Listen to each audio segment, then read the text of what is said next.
Listen, we only get one shot at this. Why not live life on our own terms?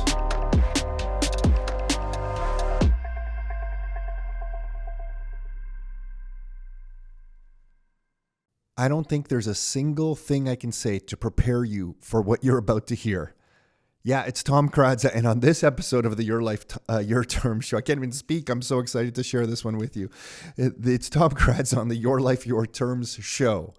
And on this episode, we sit down with a longtime Rockstar Inner Circle member. His name is Joe Glube. And I think some people on our team knew bits and pieces of his backstory, but none of us knew the complete backstory of Joe Glube. So on this episode, it's myself, Joe, Mike DeZormo, longtime great member of the Rockstar team. And of course, Nick Karadza sits down with us. And we go through Joe's story. He was kind enough to really go through everything. This is the longest episode we have ever done. I think we just cut it at like 2 hours and 20 minutes or something like that because we all had to go on with other things in our day. We'll go with in our day. So we just had to end it. And we could have talked for a lot more time. So I really think you're going to enjoy this. The day before Joe sat down with us, I opened an email he had sent. It was just a little bit of an outline of some of the things that we were going to discuss to kind of help us go through his story. And we usually don't do that kind of thing. We usually just kind of wing it. We hit record and we start recording. Whatever happens. But it was very, very useful because of the depth and breadth of his story. And I just want to read some of the points off this email so you get an idea of what you're in for here. It starts with the pot gang. Then it says, before you get on a plane, do you have any money? Being a landlord at 21, becoming a door-to-door salesman, from car thief to car salesman, a dark path back to school, sobriety versus jails, institutions, and death, golf, real estate and finance, marriage, kids, and fun, health being a relative thing, career. He told his boss to go screw himself, and he didn't use those words. And not apparently, he did do this, and he will share that story with you and more, so much more. So Joe, thank you for sharing all this stuff. I really think it's going to be useful for other people to hear your story, just to have watched you and how much you've accomplished over the last decade is really amazing. So Joe has bought a bunch of real estate properties, done a bunch of incredible stuff, and you just would never know his backstory unless you heard it directly from him like this. So usually at this point in the intro, I talk about some other thing we have to offer, some videos, the Rockstar Inner Circle membership, or some books. I think in this particular case, we're just going to get on with the show. So with that, let's begin. Are you ready to live life on your terms? Is it time to take charge? Real estate, business building, the economy, health and nutrition, and more. It's the Your Life, Your Term show with Tom and Nick Karadza. Are you ready? Let's go. People look at me, they're like, who's this grown man riding around with this scooter? What's wrong with Just this guy? to be clear, we're talking about a male. We're talking about Nick's chest. Oh, Yeah. Well, great. We started off the podcast talking about Nick's about a chest. 42-inch chest. Yeah, because Nick rode in on a scooter. When you were 18, you probably had a 42-inch So, chest. yeah, I don't know. What, 18? When did I start working out? And, yeah, about then. I didn't even give whatever last year Alexandra a high school heads up. Alexandra, we're good? Yeah, okay. All right, cool. Joe, see, you get here, we all get excited, we start the podcast off. So I don't even know how to go, how do we go through this? Do you want to tell us a little bit about yourself, Mr. Joe Glube? Okay. Yeah, go for it. What's the pot gang? So we'll start me off with the very first thing. Yeah, on well, I that don't know. note. Just so everyone listening here, Joe gave us a little list of things, and the first thing on his list to talk about is the pot gang. Yeah. So you tell us, what's the pot gang? I like the fact you told your boss to F off, so we definitely got to cover that one. So, my story is that I was an out-of-control teenager, youth. I had lots of problems. I didn't get along well with people in school. I didn't get along well with my family. I was a very negative thinker. I was, in retrospect, what I view myself as is I thought I was unlovable and unworthy. So those are the two lines that kind of, with 40 years of introspection, I have figured out. But so what that meant was that I was very anti-establishment, and my family represented the establishment. My mother was a judge, and my dad was a businessman, and then he was a professor. And so, you know, they were really straight arrows. I had older siblings. They're all really straight arrows. My family has master's degrees and PhDs coming out the wazoo. Like, obviously my mother was a judge, so she had a law degree and went on to be the first female Chief Justice of a Supreme Court in Canada. Really? Yeah. Wow. So in Nova Scotia. My father was a PhD. He ran successful businesses. He then, decided to teach master's degree business programs. And you sold pot. And I was in business too. You were in the black market. That's right. And And, it's easy to look back on that now and kind of make light of it because I kind of got through it and I'm looking at it on the other side. But it was pretty crazy. But how much pot were you selling? You were selling like grams to kids at high school, or were you No, I wasn't a big dealer. I wasn't in big business. I was the guy consuming most of my stash. So, isn't that the rule number one, to make sure you get high on your own supply? Yeah, don't get high on your own supply. That's right. But no, the life for me, I think a lot of those early prompts that I gave you guys on that little list there can be summed up with, if there was a drug, I did it. If there was a way to avoid responsibility or escape or avoid, life in general, I did it. I was totally not your normal everyday kid. What, you were intimidated by your parents or something? No, so my parents worked so much when I was a kid, and I had older siblings. So there's about a 10-year gap between me and one of my siblings that had to watch me when I was a kid. And all he ever used to say to me was, "You're a fucking loser because I have to watch you." And what I didn't realize is that it was teenage angst, 15-year-old kid telling a 5-year-old kid, you're a problem. And I took it to heart, and I was a problem. And so I became, I came to believe that my parents didn't love me. I came to believe that I didn't deserve to be in the family. I came to believe that I wasn't really I was a burden on everybody. And the irony is that was a 15-year-old, and I think a lot of 15-year-olds have done a lot of stupid shit to people. And, but I, as a 5 and 6 and 7 and 8-year-old, I wasn't able to internalize that. My best story about all that is learning to play basketball with my older brother. And he said, "Stand under the net and watch for the ball to come down." I'm like 4 years old, and this basketball's bigger than me and cracks me in the head, right?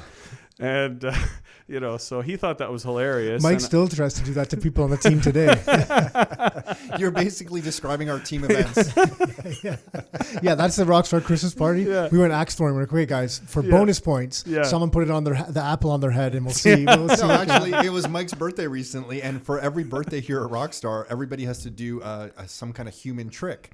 And Mike turned 50. So we're like, "Hey, this is a big one." And he didn't have a trick ready. So we were going to the rec room. We rented out the rec room, and they have axe throwing. We're like, "Okay, Nick will put an apple on top of his head. You get an axe, Mike." And you know how coordinated Mike is. Like, he'll pull it off. I'm like, "You throw an axe at Nick's head and but don't hit the head, hit the apple."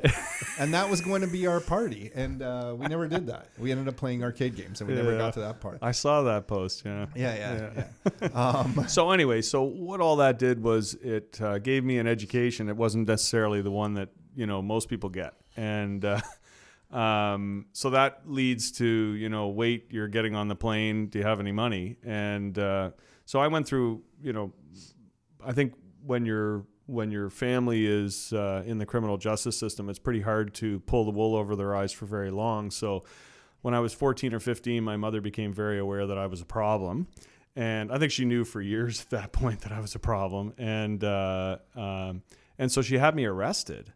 And it was supposed to be that, shock to the system. We've talked, in years after we talked about it and shock to the system and become aware of, the bigger picture in life and blah, blah, blah. Didn't work, right? Didn't work. I just hated her more, right? I thought this was just evidence that you don't love me because you don't even want to take the time to figure out a solution here. You just want to, so it's, so I've taken a really crazy path. So in that moment, what would have worked?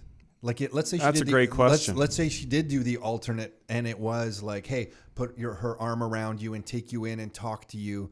I think probably the state that you were in at that point, you would have probably just still pushed her away.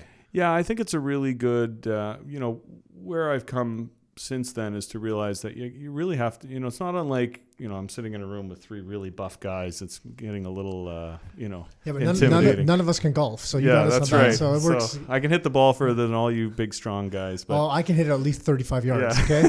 Okay. I can drive the golf cart and drop it about 300 yards. That's right. Yeah, I think we were talking about crashing golf carts before. You guys are good at that too, I hear. I think that you have to come to a point in your life where you make your own decision that you need to change whatever it is. And I don't think there's any difference. There's 100 things you guys have covered over the last 10 years in your own personal lives and in other people's lives where you come to a point in your life and you make a decision and you have to change. And I think you can promote or provide environments where people are more willing to change, but I don't think you can ever have a change. You know this from your own lives. You can't make the change until you're willing to make the change. So I think what she did was what she did, and I don't have any, long-term pain from that today, but I can tell you what it did at the time was it put me in a mental institution. So I got to see the inside of a mental institution at 15. And that was kind of interesting because I found a whole bunch of new drugs I could consume and a whole bunch of very interesting people to consume Yeah, I was going to say a whole new group of friends. That's too, right. yeah. It was very interesting, but I didn't get to stay friends with them for very long because they shipped me off to like this weird boarding school, and I actually went to this very unusual, very hard to understand boarding school, and the only way that I can explain it is this: they would it was like boarding school jail almost. It was in the middle of Maine. Okay, so it was near Poland Springs where they make Poland Springs water, and it was in the middle of Maine. Wait, and Poland Springs isn't made in Poland? No, Poland Spring I've water. I've never read the label. Yeah, I Poland just Spring, assumed it Maine. was from Poland. Oh, No, Poland Springs is in Maine. Sorry, And, small detail in this very deep story. So That's right. keep going. I just found out that Poland Spring water is actually made by Nestle, and it's on the same line as everybody else, right? So it's just a label, right? But they probably send you- back then it wasn't. But that's weird. They sent you into the U.S. Yeah, they drove me to the U.S. and I'm getting high in the every break I got on the drive down, and then when I got there they strip searched me, and that probably was the first clue that it was going to be a different life for me for a while, and then they put me in something called it was lice shampoo or whatever, right? Like it's like basically in jail. It wasn't jail, but it was like jail. Except the reason it wasn't like jail is that they were trying to teach you skills on how to, the line was you're an out-of-control adolescent, you're not crazy, right? And so they were trying to teach you about your character defects and your right? So they would dress people up in their characters. So if you acted like a baby, guess what? You got a diaper and a rattle and a the old baby bonnets that they used to have, right? And you would be dressed up. Now, I don't think this is legal today, right? But you know what? This is like 1970, 1980, 1981, That 82. sounds crazy. It's illegal. It has to be illegal today. You think it was? It probably worked better than some of the today's. Let's ask I'll Jay. tell you 30 more seconds about that. So, of course, at 15, what did they dress me up as? They dressed me up as a professor, and I had to carry around a big Oxford English dictionary that was like 10,000 pages, and it was like this burden of So why? Because you thought you were smarter than everyone else? Yeah. Okay. Yeah. I still do, but Yeah, me too. We all do. anyways, I like the laughter, and he looks around to make sure is everyone else laughing with me right now. Anyways, no, I don't think I'm still smarter. I think I'm just more informed. That doesn't mean I'm very smart. Mike keeps calling me a smart guy, and I'm like, I don't know. I think I'm sitting in a room with a lot more informed and a lot more capable people than me, because the real key to being smart is being disciplined. And the one thing I've never had in my life is much discipline. You can be as smart as you want and still wind up as a bum on the street and struggling. But if you're disciplined, you don't have to be all that smart. You just have to be disciplined and committed, and you'll be very successful in life. So what I see around me is a bunch of very disciplined guys. And that's kind of why I follow you guys, by the way, is because, maybe some of that will one day rub off on me. I don't know if it will or not, but I think we're learning a lot from you right now. Yeah. So I'm in this place, and if you act out, so if you resist, and I'm not wearing the baby bonnet. I never had to wear a baby bonnet. I didn't act like a baby. But literally the biggest guy in the place looks like Nick, except about 8 inches taller. Big guy, 17 years old. They put him in a baby bonnet, and I'll never forget. He's like, screw you guys. I'm not, much ruder words than that. I'm not going to wear a baby bonnet. And about 10 people pinned him down, put him in restraints, and sat him in a corner and said, you're going to sit in the corner and you're going to face the corner until such time as you cooperate and wear the baby outfit. And that started, and that was a normal behavior, a normal treatment that they had up to that point. And so it was a pretty vicious, kind of vile place. They used to have all day long, you would be like working, like functioning. And then if you did something wrong, you would literally get yelled at. They'd line up a group of people and they would like, and then everybody go back to work. So that was kind of the environment that... that sounds like it of a Marvel movie or something. Oh, yeah, it's pretty crazy. And I won't name the place because, there's a remote chance that somebody on this podcast actually went through there. And I don't think anybody has great experiences about it. And I also... Doesn't sound like it. No. How did you get out?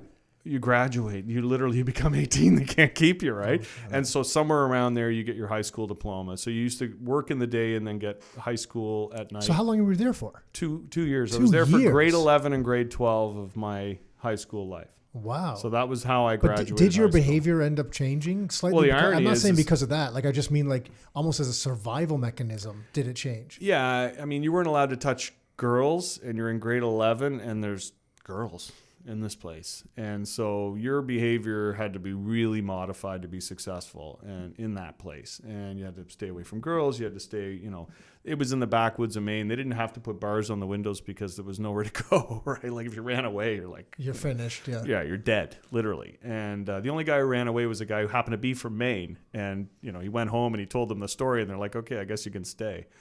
And he didn't have to come back. But just to wrap that up, I will tell you that it got very bad in this place to the point where they lost control out of the residents. And the worst, including that guy and a number of other girls, got put into a schoolroom and left there for days. Just do whatever you need to do. So I can't even imagine what happened to the women, the girls. They were girls. They were 13, 14, 15, 16, 17-year-old girls in this room with people who are actively acting out because they just need to break free of this constraint they've been put in. And I associated with a number of the people that went through there afterwards. So let's say the next 3 to 5 years afterwards, people would reach out and you'd connect and basically there's no other word to describe except they were all fucked. They were all... Holy so crap. I don't believe any of them will be on this Jesus podcast Christ. because I think statistically speaking, probably only a very few of them actually survive. Now, I think I had that... no idea this was part of your story. Mike, did you? No. No, I that's, feel like I'm sitting beside Lex Luthor. Yeah. The real. Yeah, I wish I was that conniving. I'd probably be more successful.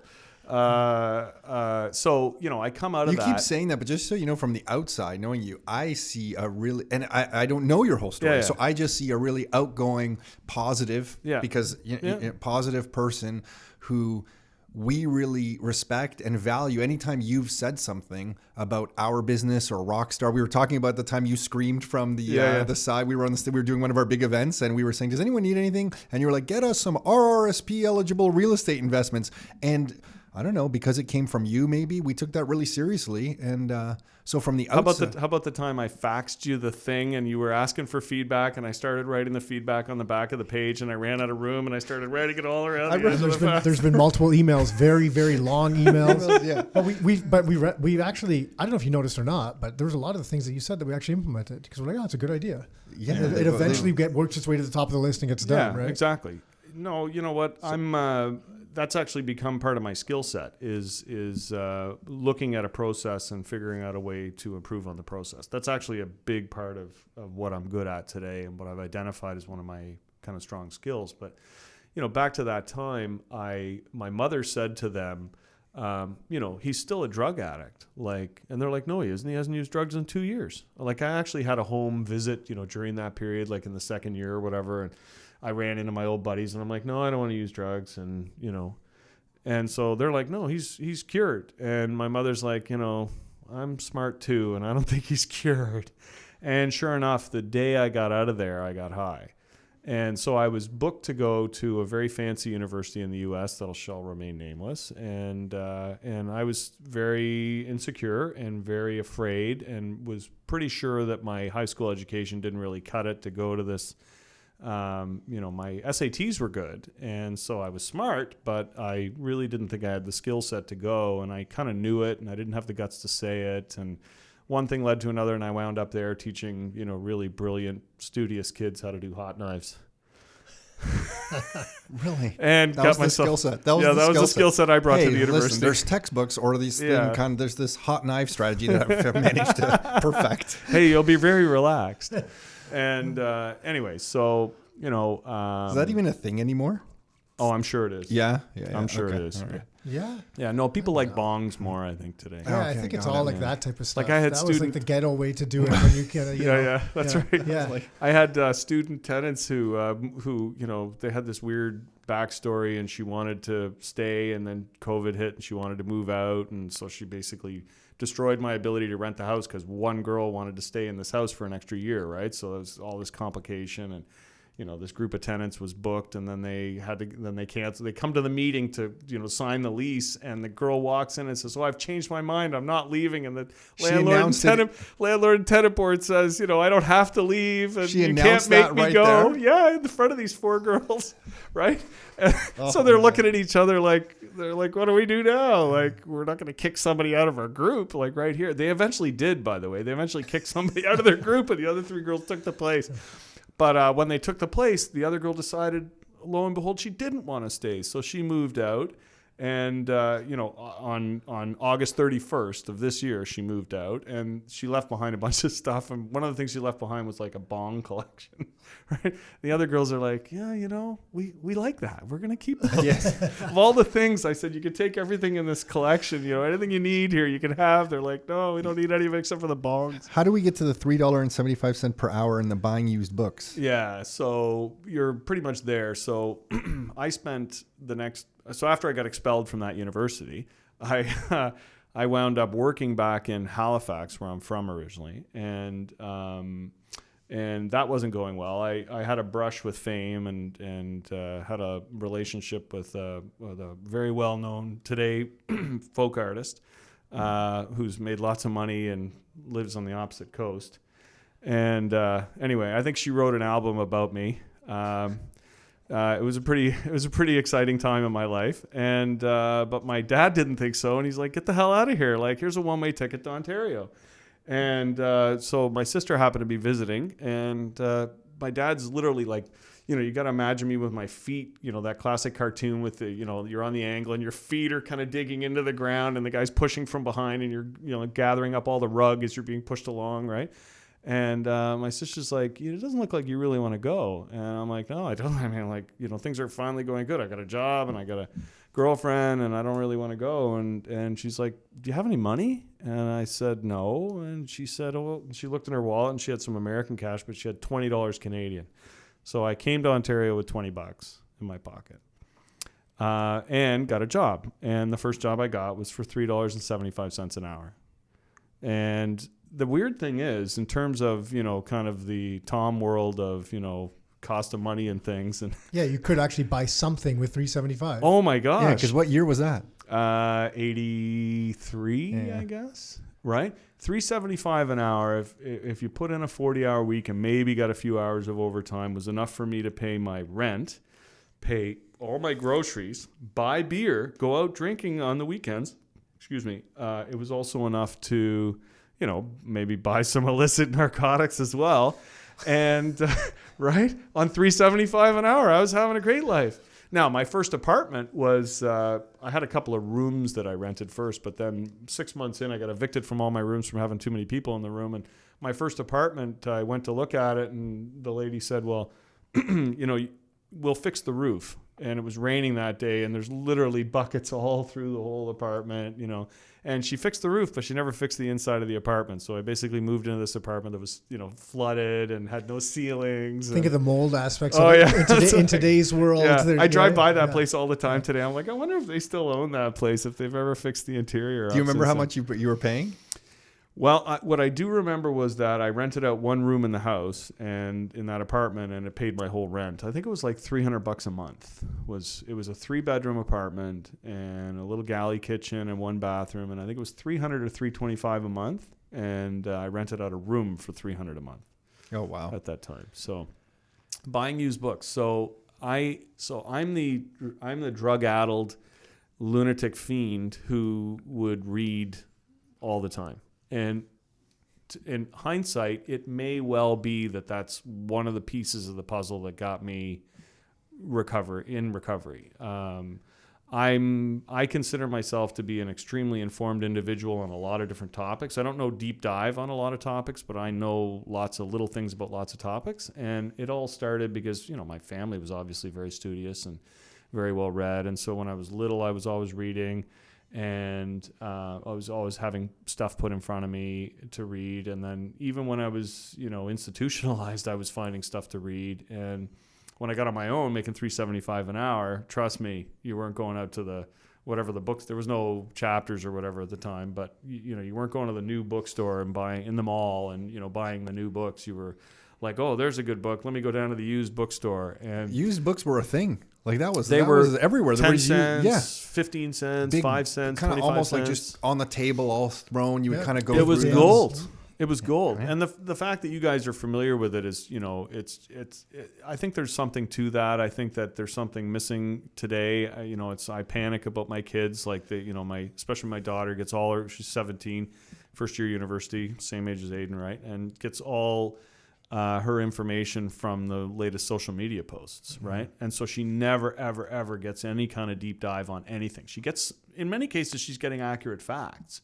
She's just not getting any background or context. And there's no thinking to it. When you read the book, sometimes you have to you reread certain parts. That's You're right. Like, holy shit, that made sense. What? Let me go through it, and you just go through it again. You don't get that as much. That's the difference. You need that deep dive and stuff. And what's weird about that time is that I was very into historical fictions. I was very into, so I was getting facts with stories kind of surrounding them about, world history and world experience. And so lots of things that I was learning at the time, were, had some current context, even though it was, even though I was basically a waste case. So enough said.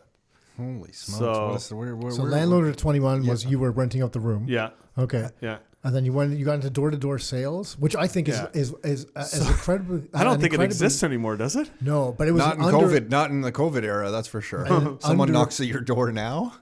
An underappreciated profession, man. That is not an easy job. So but a good door-to-door salesman, it was a great profession. Yeah, I mean, I know there's a Karadza story about buying encyclopedias, right? Yeah, and, And the Swift. Do you remember the sweeper thing? There was the guy came. It was great. Yeah, it's not a vacuum, but it's a sweeper. Yeah. He threw stuff on the carpet. No, my mom had just. I remember because she said she's like, no, this is not going to work. I just vacuumed, and so the guy's eyes must have lit up. He's like, oh really? Okay. So then he did it, and it picked up some stuff. And then she was like, what the heck? And it was just an automatic sale. I remember that same guy that we came used that multiple sweeper times. for years. And that same guy that came back multiple times because we were just one of his buying customers, Yeah. So I was a little too wasted to remember to go back to people, but I certainly have. My favorite story about that time was realizing that I could go door to door, or I could go sit in the mall and rent a booth, and people would come to me in the mall. And I was selling vacuum cleaners. And so here's a little insider tip. That was a strategy. There's this thing about carpets that no matter how much dirt you pull out of it, there's always a bit more you can pull, right? And so that's what they used to train that. When you're going in, you don't even have to throw dirt on the floor. You just put this filter screen on, and you're guaranteed, no matter how clean the place is, you'll always get some dirt, right? Target the older, townhouses and houses. You're guaranteed to get stuff out of there, right? But there's kind of a background story is that I was delivering pizzas while working $3.75 an hour, or whatever it was at that time. It might have been $5 an hour at that time, and I knocked on a guy's door, and he said, "You should sell what I sell. Like you're personable and you can talk well." And so I said, "What are you selling?" He said, "I sell wheelchair basketball." And I'm like, wheelchair basketball? What the heck is that? Like now today, everybody kind of knows wheelchair basketball. It's a thing. And, you know, disabled people play wheelchair basketball. What do you mean? He sold people into the league, or like, what do you sell? No, he sold, it was like this coupon book that local businesses would contribute to the coupon book. And then you would sell the book and a portion, quote unquote, a portion of the proceeds would go to the wheelchair basketball. Right. And so you would sell this story to people that, you know, that you were supporting wheelchair basketball. About 90% of the money, I think, went to the guys who ran the boiler room, right, that were making all the phone calls. And it was my job to go out and deliver them, because by the time, you know, between the phone call where they agreed to buy it and the time you actually, because in those days you had to go get the credit card. There was no taking it over the phone and, you know, none of that. So you had to get the credit card. So it was my job to actually resell them in the moment that they should take this thing. And about 3/4 of them had woken up and realized, wait a minute, you know, so I really need this $300 coupon book, right? And so then I was selling a guy on taking the coupon book, and he said, you should come and work for me. So it happened twice. So then he said, you should work for me, and he convinced me to come and sell vacuum cleaners. So that's how I got into vacuum cleaners. Let me interrupt you for a sec, because it seems like through all this, and you're like, you know, I don't know how I made it, and this and that. You know, I always worked. But yeah, you were a worker. I always worked. Even though you were whatever. He was just anti-establishment. So he was working, but he just didn't like to follow any whatever structured substances path. you were on, you didn't let them overtake that. Like you still functioned 9 to 5, and you hustled, and that, you know. Relatively true, but you know, in the course of relatively true, because in the course of those 10 years between 18 and 28, when I finally got clean, I robbed at least 2 or 3 of the places that I worked. Okay. Like, what do you mean robbed? Like you robbed them. Stole things when no one were there, or like you I walked was in like with the a inside mask criminal mastermind who figured out how to rob the place, and then bring in the crew and rob the place, right? Mike, how have you worked with Joe for so long? Mike, does Joe know where you live? Because you might want to up your alarm package. Wait a second. I had something sitting on the table here a second ago. Okay, so relative, but still, I mean, relatively. But you were doing stuff because right. it was easy. It would be easy just to do nothing too, right? Yeah, and well, not really. I didn't understand. I'm scratching my head right now. I don't understand what that means to do nothing. I mean, I'm high and I'm reading books, right? So I didn't understand what it meant to do nothing. That was never my story, right? Yeah. I just didn't realize that kind of the demons that were driving me to be this negative kind of battler of society and try to get what I wanted for what I wanted.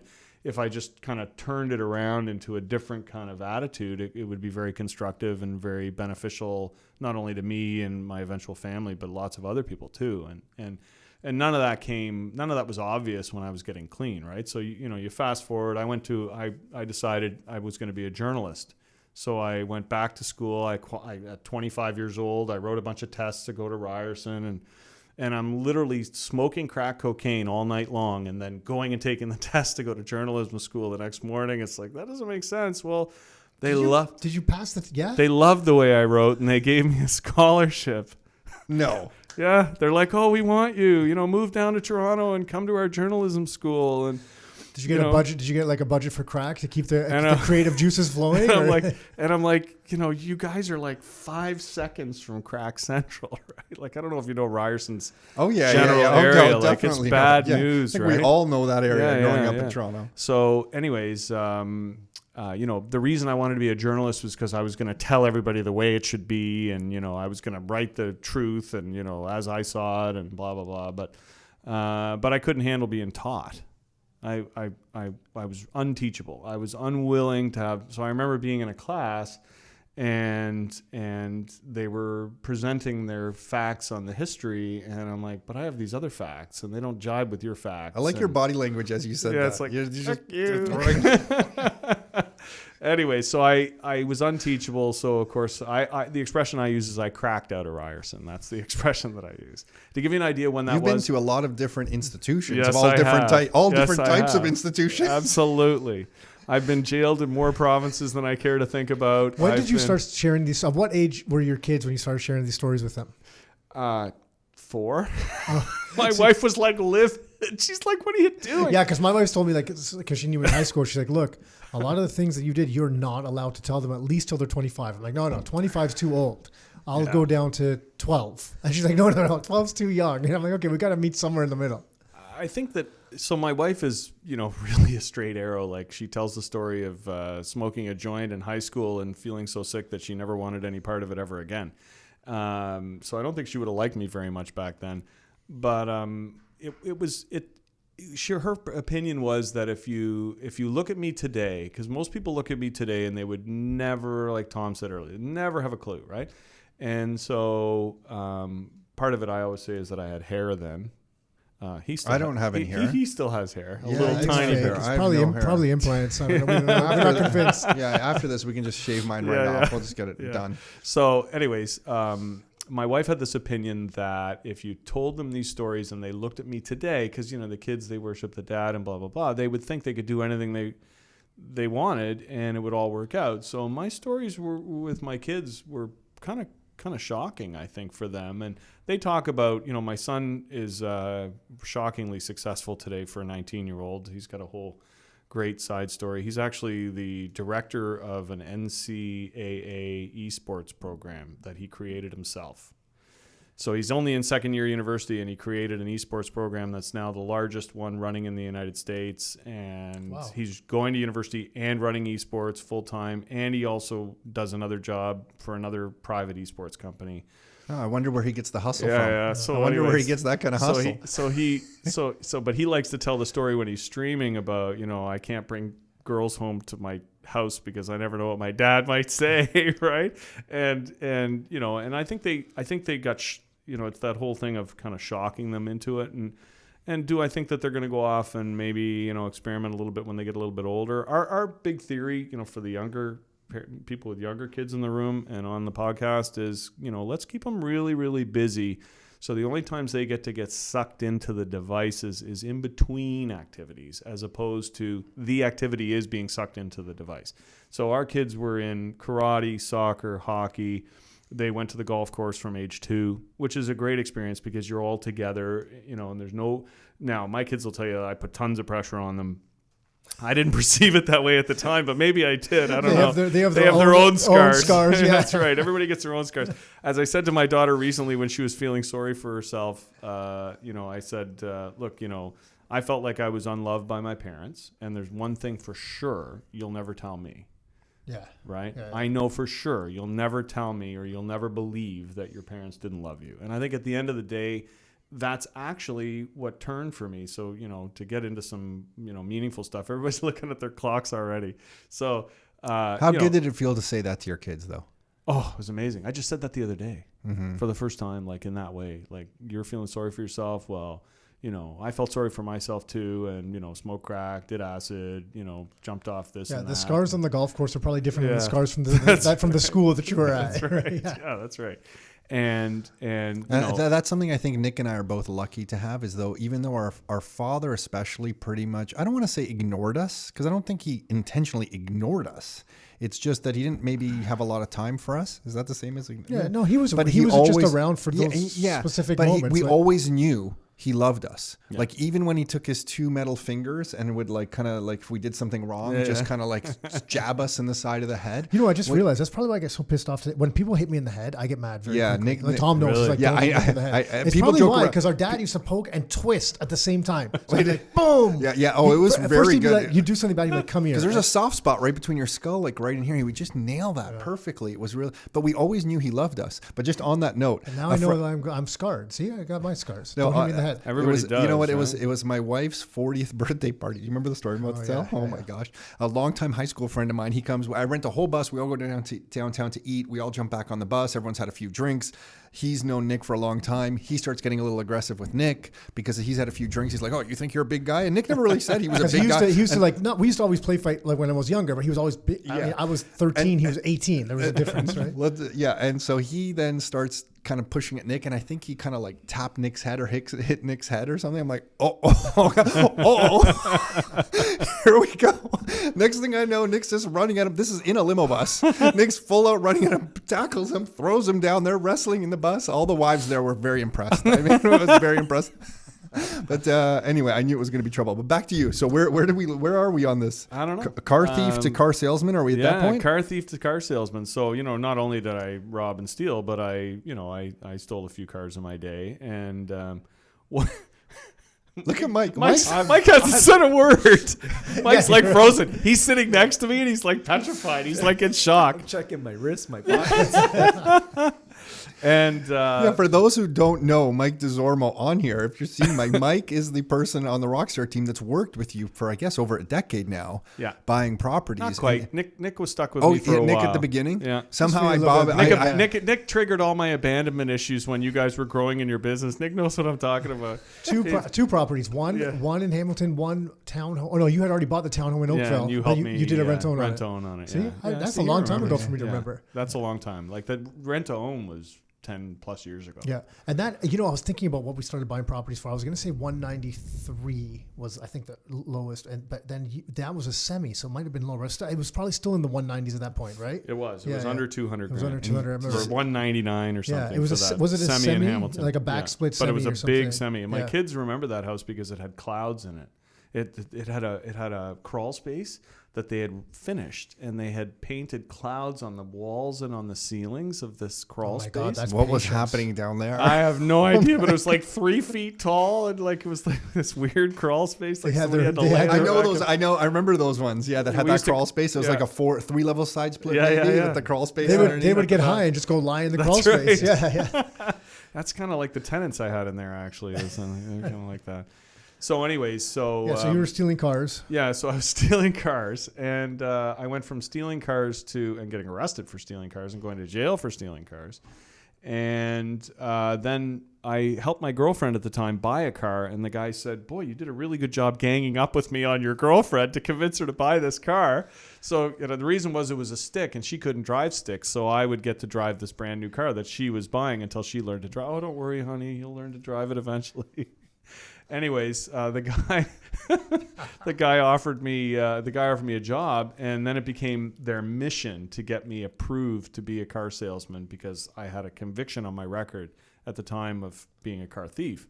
And I ran into it used to be called, in Ontario, it was called the registrar. And this registrar for motor vehicles, whatever he was, that he used to approve people to be licensed, I ran into him about 20 years later when I was consulting for the new government agency that was rewriting the legislation around about 2005. They had to interpret this legislation that was written, and nobody knew what it meant. So they reached out to respected dealers and said, "Who do you have in your company that can figure this shit out?" And I got nominated along with another guy at another dealership, and we sat down and basically interpreted the rules that the car dealers in Ontario are using for leasing and financing. And I'm sitting with the guy who approved me, and I told him, "Do you remember a case where..." He's like, "I remember that guy. I'm sure he's like in jail today." And I'm like, "No, that was me."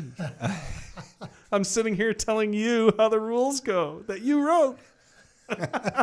Who is Joe Glube? Yeah, There is a book here. Yeah, a little mysterious. Someone's going to get the movie rights to this guy. I have told pieces of my story before, and that's always my reaction. As a matter of fact, I have this vision that one day my daughter will be my chronicler, and we'll figure it out. Yeah. But so I got, so I started selling cars, and I was still wasted. And Were you stealing the cars off the car dealership lot? I was not stealing cars off the car dealership lot, but I figured out that the used cars all had gas in them, and when I had no money, I would take my demo and I would leave it there, and I would take the keys for the demos and I would drive them and then bring it back. I don't know why there's no gas in the car, boss. Like, I don't know why there's no gas.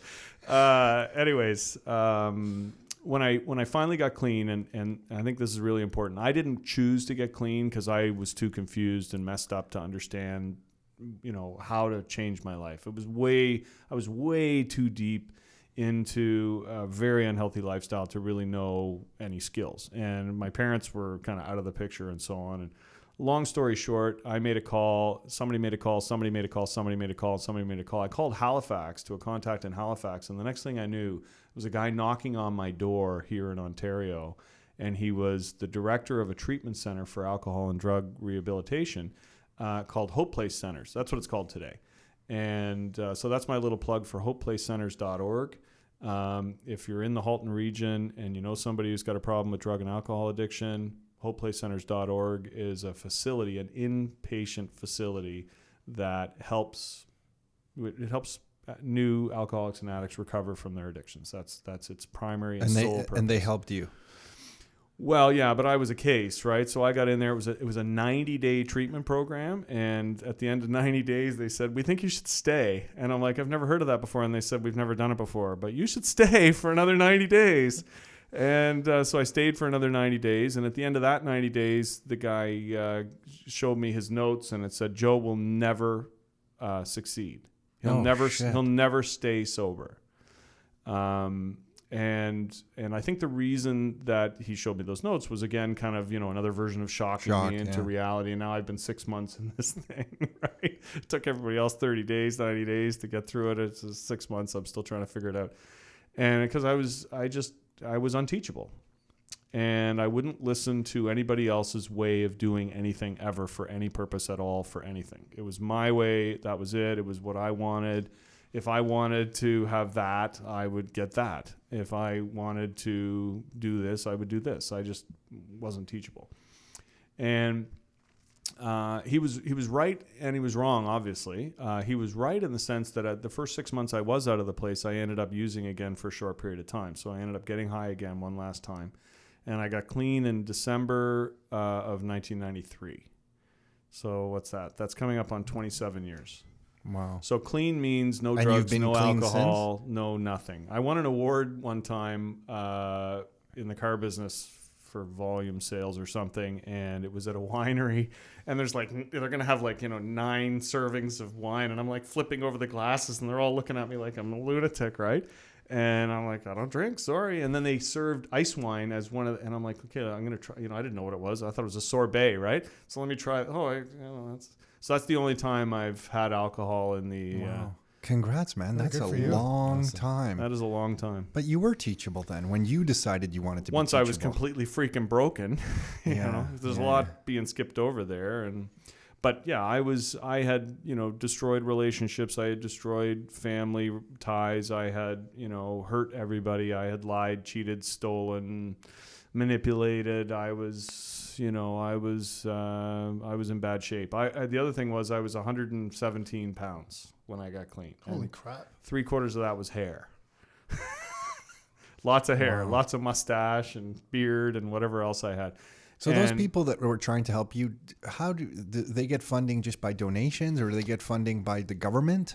Because this is a big part of your, the fact that a service like that exists for people that are going through things like you, even though it didn't work in the 90 days, it seems like it played a pretty good... It played the foundation. Yeah. Honestly, the institution played a foundation too, because the whole principle in the institution was take responsibility for your actions and you'll probably be a lot better off. Which institution? The one in Maine? When I was a teenager, it just didn't click, right? At that time, and it took 13 years or whatever for it to click. And but yeah, that's they introduced me to the 12-step programs, to AA and NA and that sort of thing, and that's and that's kind of what it's that community of other people trying to do the same thing, not unlike Rockstar Real Estate, trying to achieve the same goals, trying to go in the same direction. The community of 12-step recovery is a big part of my story today, because this community is somebody that I can lean on, people I can rely on and trust, and friends and relationships and support mechanisms and so on.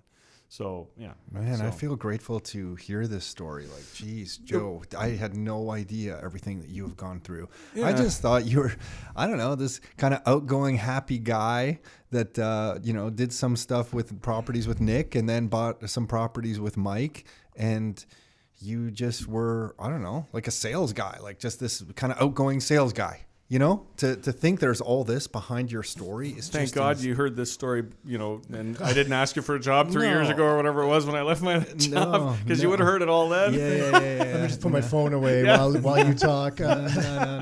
I think the value of a person is just the values that they hold, and I don't think we can be judged on our past. It's who you are now as a person, right?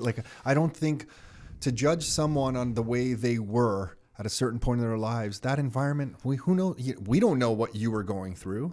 And I think you're allowed to change in life. I think that should be allowed. And I think that's a big part of what's missing in today's world. I think in today's world, for sure, we judge people on something they said 10 years ago when they were 20 years old. I mean, look at all of us in our late teens and early 20s. I've said and done stupid things but I've changed as a person. And looking back, I'm like, the me today wouldn't do that now. And maybe not, you can't like, you can't just erase it completely, but like you got to give them, people can change too. Yeah, well, right? look at that place in Maine. Obviously, that sounds kind of insane what you went through, but at the time, that was allowed. So the people in there, if they are alive today, if they're a good person today, I don't know. I'm going to say that was crazy what you did back then, but I'm not going to hate on them or judge them based on what they did 20, 30 years ago. And that was a big place. This was not a small place. This was hundreds and hundreds and hundreds and hundreds of kids. This was not like 20 Really? kids. That's this crazy. was hundreds and hundreds over That's multiple crazy houses. to hear. And I am aware at the time, and even many years later, I was aware of some people who went through it who recovered, and who one went to work for the place, and she worked there for years afterwards, and she was always somebody I respected who, she worked for the place, and we stayed in touch right into the late 90s, I'm still trying to think of that guy dressed up as a baby. Holy, Yeah. that one's freaky. That's- that yeah. one. Well, let's keep going because there's so So- much more to your story. Golf. Why is golf important here? Yeah, it's golf. That's important. No. Wait, did we miss I dis- something that's- though? We that's missed where I'm gonna something. disagree There first. was institutions and death. Yes, jails, institutions, and death. What was the death So part? for anybody listening on this that knows that expression, that's a expression in a 12-step recovery program, and it's a mantra. One of the skill sets that people learn to stay clean, to get off the dope, is that they've got to have a different language in their head. And having a different language in your head, I referred to discipline earlier in this conversation. Having a language in your head that's different than the language that you've always said to yourself is absolutely key to changing anything in life. It doesn't matter if it's fitness, or if it's getting off the dope, or if it's just, getting up in the morning and going to your job. You have to have a language in your head that empowers you to do that. And one of the mantras in recovery is this idea of, we go on to the bitter ends, jails, institutions, and death, or many of us have found a new way to live. And so the reason I mentioned jails, institutions, and death there was just to pause and evoke, the many, many, many people that I've known personally that have died from addiction. So I went to the jails, I went to the institutions. I had some very entertaining near-death experiences that might come up in another conversation in the future. One that jumps to mind is the guy who thought I was a cop when I was buying the drugs. So he decided he was like 16 times bigger than me. He would pin me down and, prove to himself I was a cop by seeing if I bled the same color that police officers bled. It was like near death, trust me. Holy and shit. then he's like, okay, let's prove it by giving you 5 times the dose of the drug that you should take. And if you survive it, it means you're an addict, because only an addict will have enough immunity to this. It's like if you drink a lot of alcohol, you need more to get drunk, right? So luckily I was an addict. Otherwise I would be dead. Right. So, jails, institutions, and death. But I've had a number of close friends. I was trying to help a guy who, wonderful, wonderful, kind individual. And he just couldn't put it together. And years and years of trying to get sober, and legitimately trying to stop using drugs, but always winding up in the same jackpots. And I was holding like his last $1,000, and he handed it to me when he was sober, and he said, "Hold this for me." And then we're sitting on my porch one day, my wife, my little kids, and this pickup truck full of people hanging off the back of the truck, and give me my $1,000. Like the guy comes up to my front porch, it's like, give me my $1,000.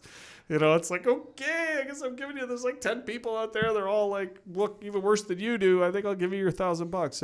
And that was kind of one of the last times I talked to him, and he died of his addiction.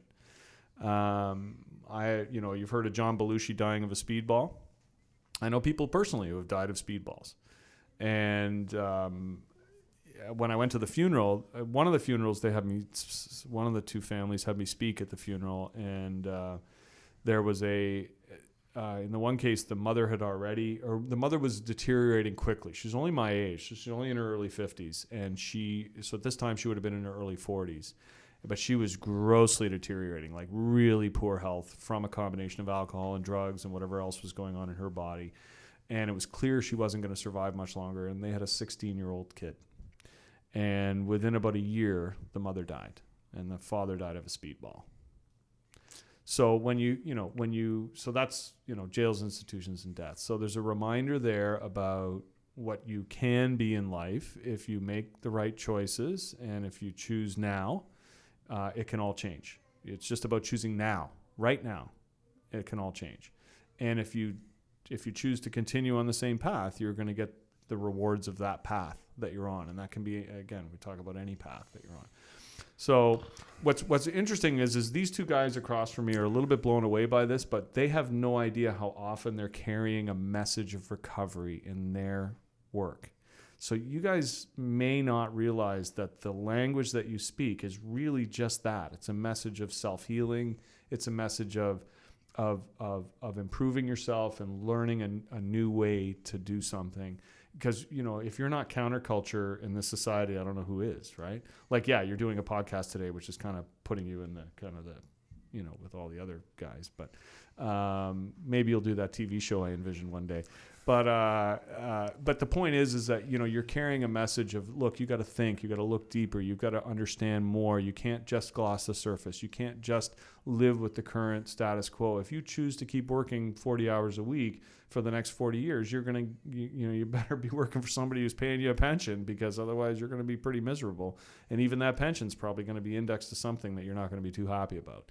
And so, that message of improving yourself and healing is one of the reasons why I followed you for so long. As a matter of fact, it's probably one of the 2 or 3 biggest reasons why I followed you for so long, because it really is another way of recovering and improving myself, is to learn those lessons from you guys. So it's part of the journey for me. Cool. Thanks, man. I appreciate that. Yeah, thanks, Joe. Yeah. So what do you want to ask about this actually? Real estate and finances.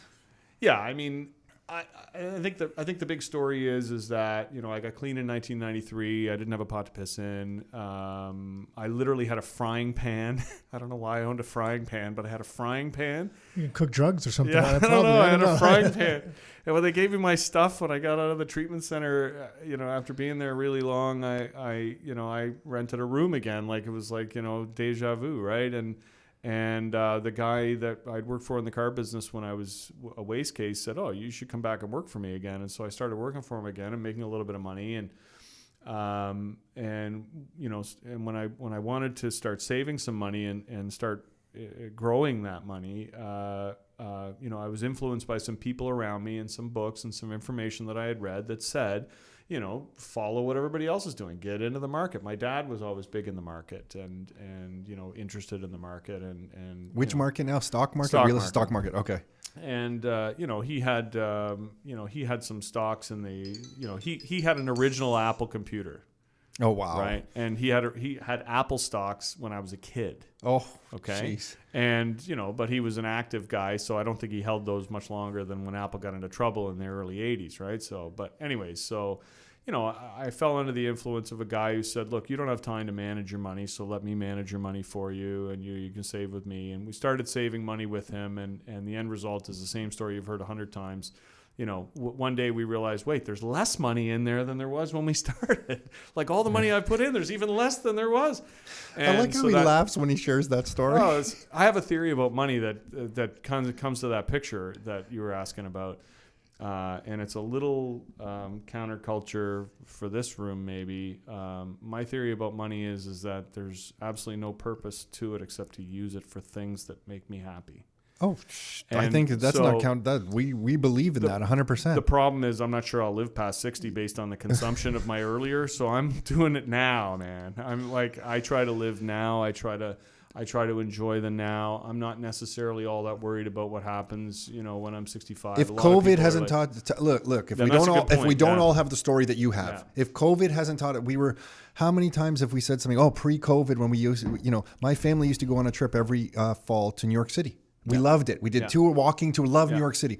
This year, not going to go. Yeah. And that was pre-COVID. If you haven't learned the lesson of live your life right now through this, I don't know when you're always going to do it next year. I mean, how many? We bought that property in Croatia 10 years ago when we really didn't have the money to do it. It wasn't that expensive of a property, but we were funneling anything we had back into growing this business. Yeah. We just felt it was right to get it now. We had young kids, take the kids there. We got to live now. It is. It's a wonderful. Yeah. Commitment. And looking back on that 10 years, because we weren't able to go this summer, first summer in 10 years.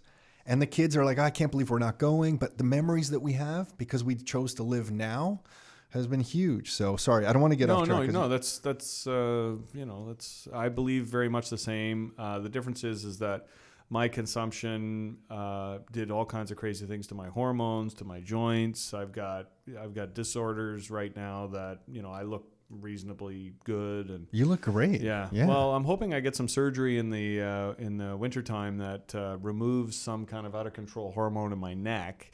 But that would be like the third part of the endocrine system that's gone haywire in the last 20 years. You have to just contextualize this.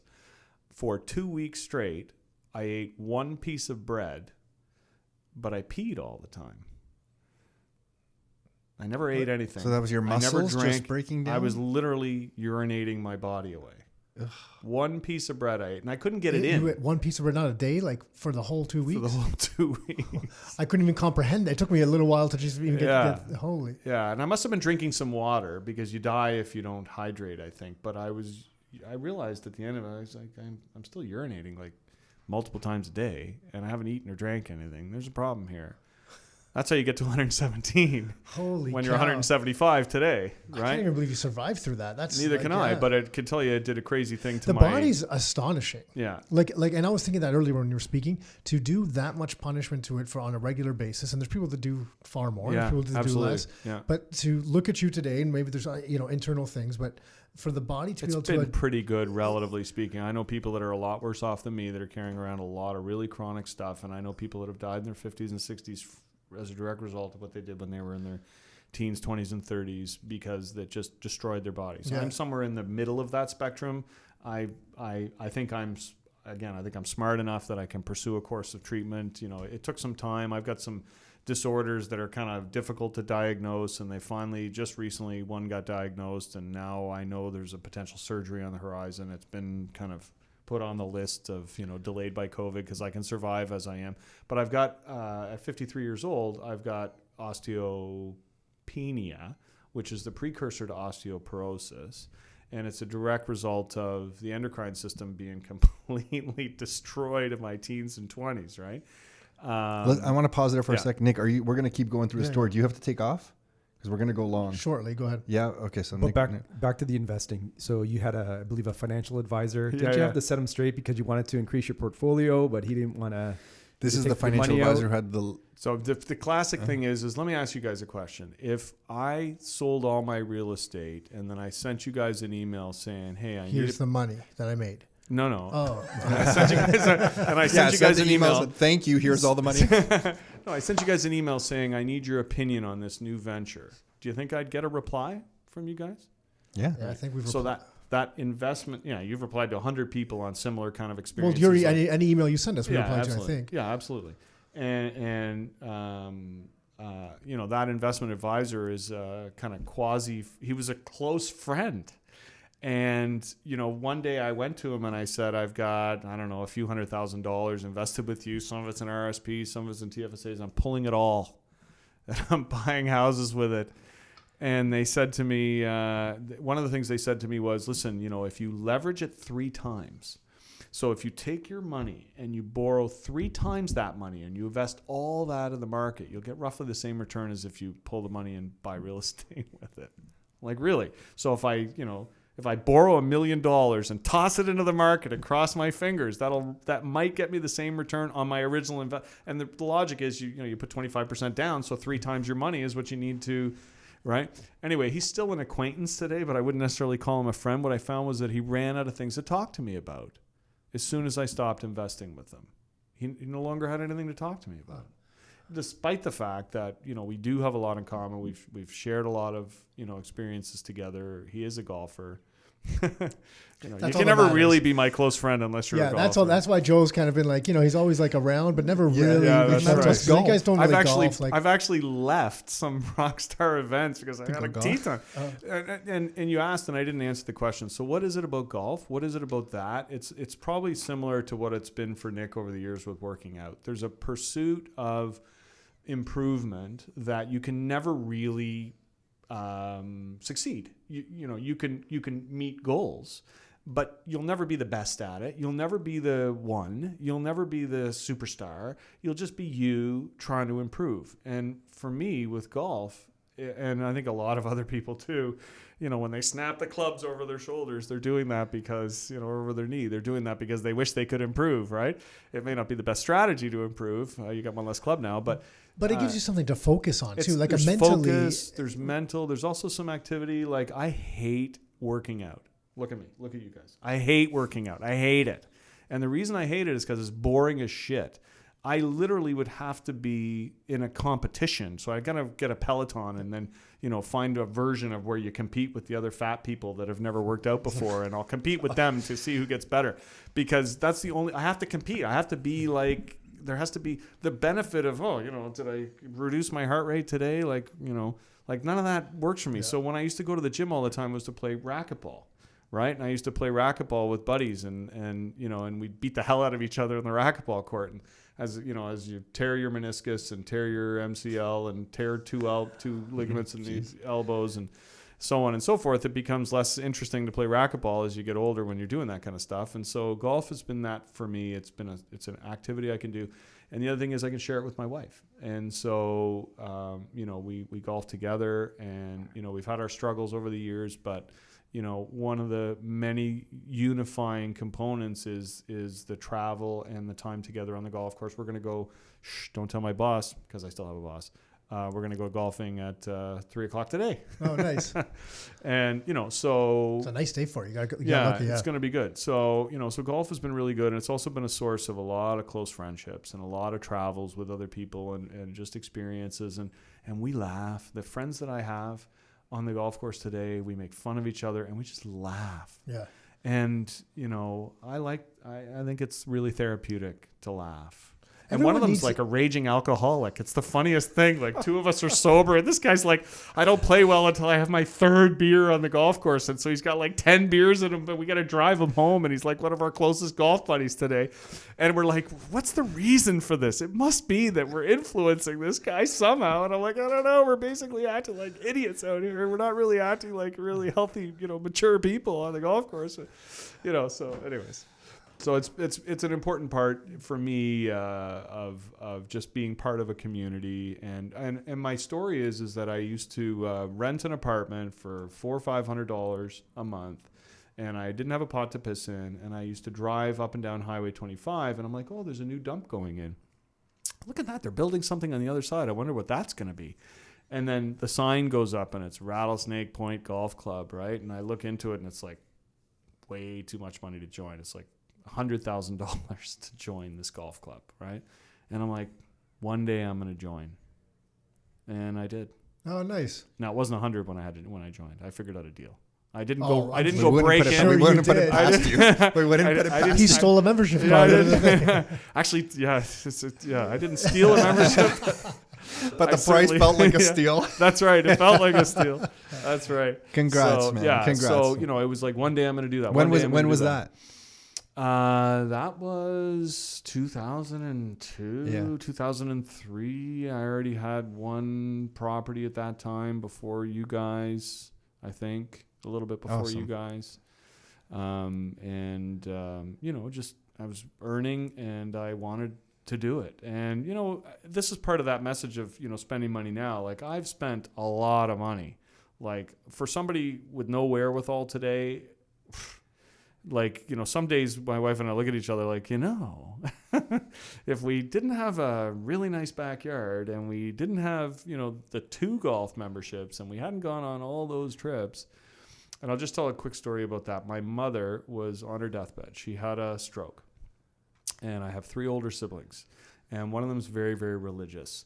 And there's all these rules surrounding burial and what day of the week and all these things. And she had a stroke and she's brain dead, but the decision's made that there's not going to be any nutrition, so she's going to die naturally, and it's going to take however long it takes. And my mother was kind of looked like me. She never really worked out, but she was always youngish and healthy, and she lasted and lingered a long time while she was dying. And she was brain dead. Like she literally, there was a shot of her brain, and it was one big clump. Like it was a massive stroke. So she never felt anything. it was really a good way to go, really. If you have to die, it's like 1 minute you're there, the next minute you're not. And that's a gift, and that won't happen to me. I'll have a lingering, long, painful death. But the suffering right? that you must endure. So my mother's lying on her deathbed, and I'm watching my siblings, and they're all agonizing about, and they're all bickering and getting all upset about, how this is going to go. And it's the middle of winter, and we're in Halifax, and people can't fly in because there's a storm. And what are we going to do? There's going to be she's going to have a parade. Literally, they had a parade almost for her. Like there was police and all this stuff. And how's that all going to go? And how are we going to organize it? And all that came into my mind was, I'm going to get a little bit of money from her passing away, and I'm going to fucking spend it on a really great trip for my fucking family. And within weeks of her passing away, I'm like, you know what? What would my mother really want from us in that situation? She would want us to be kind to each other and love each other and feel good about being in the room. It's a tough situation, but nurture the people that are in pain and be positive and supportive of the people that need the support. And everybody's bickering, right?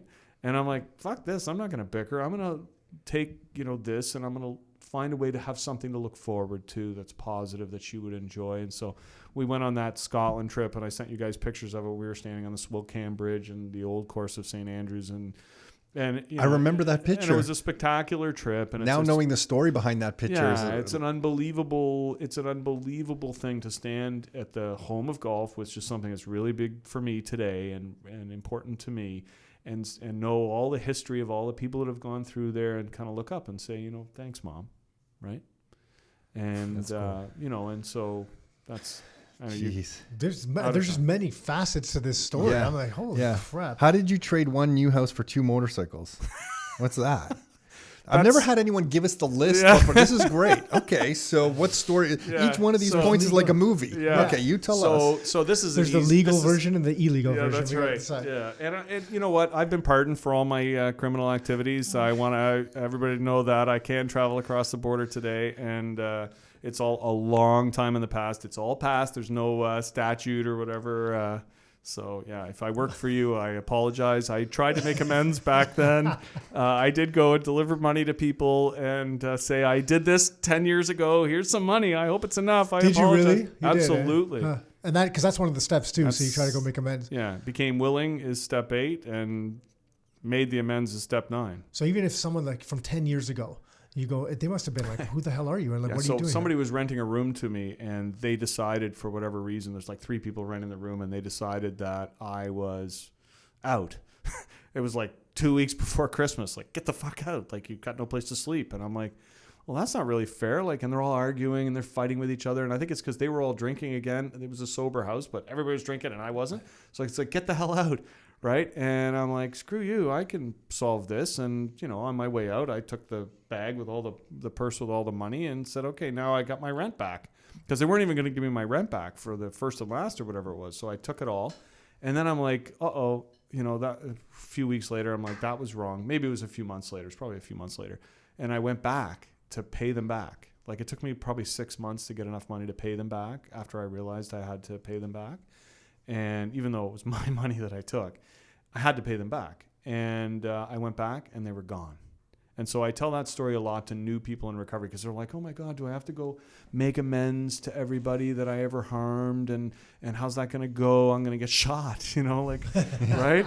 And shit. And the key is no, you have to be willing to make amends. And sometimes when you're willing and you take all the right actions, you will get rewarded. And it won't go, the negative way you think it'll go. If you're willing and you take the actions, it'll often work out in a way that's beneficial for all.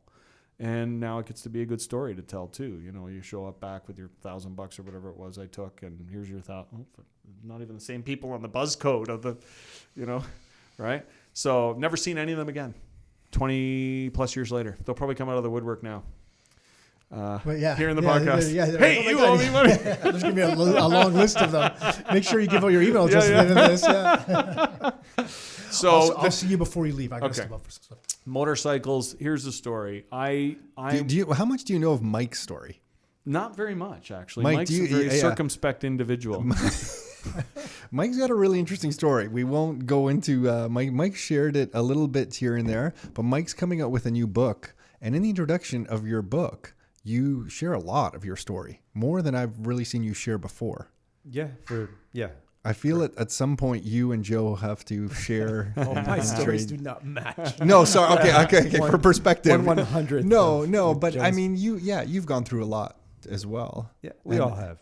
Yeah. Just, Sometimes I know you say that, and hearing Joe and then hearing you say that, and you don't know all the details of Mike's story, but Mike's had a journey as well. And yeah, maybe it's not the same level of journey that you've had, Joe. Sorry, I don't mean to laugh. I mean that of all respect. It is what it is. Yeah, I just mean that out of is. respect. It's coming from there. It's just sometimes I look at my life, I'm like, I don't know. Like, I don't know if I really had a crazy journey.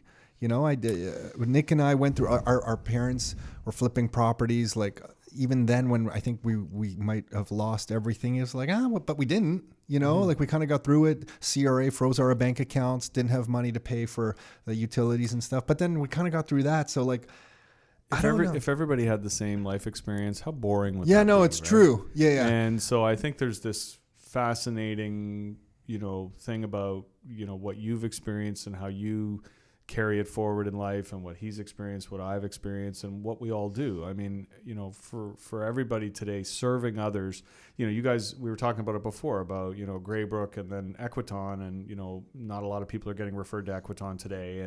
And for whatever reason, they're not coming out to events. And even though it's a good product and, you guys endorse it, it's not like there's any money flowing there.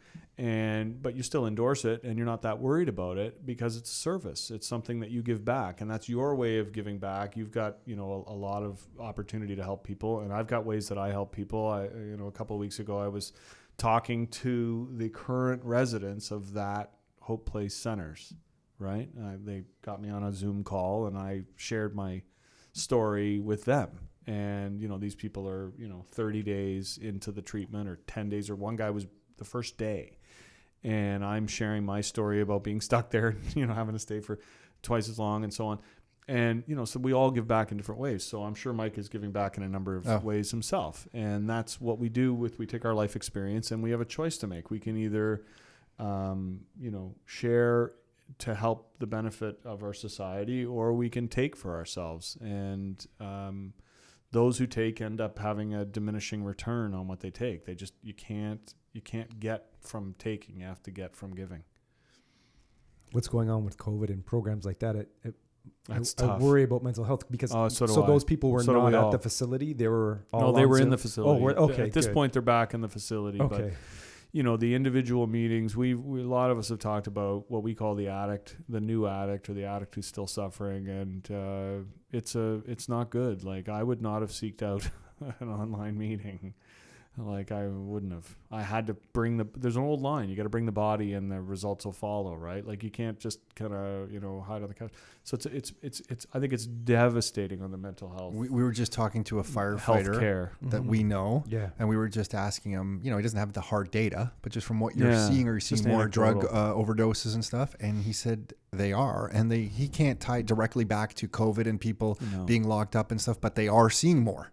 And so we kind of have this correlation. I don't know if it's a causation thing, but it's a correlation. And that's the whole other story of COVID that's bothering me. It's like we're so focused on this one thing, and rightly or wrongly, I mean, we can all debate it, how we've all handled that as a country forever, but there's all these other things that seem to be slipping that we're not paying attention to that are really important. And we're getting off topic. I want to get back to your story. I'll just tell you one thing about that. The organizations involved that are, their primary purpose is to help people who are suffering are working very tirelessly to find solutions. And I've seen a number, there's a mixture of online and in-person meetings now. There's, this treatment center now, Hope Place Centers and Halton Recovery House for Men. These places have people in the house again.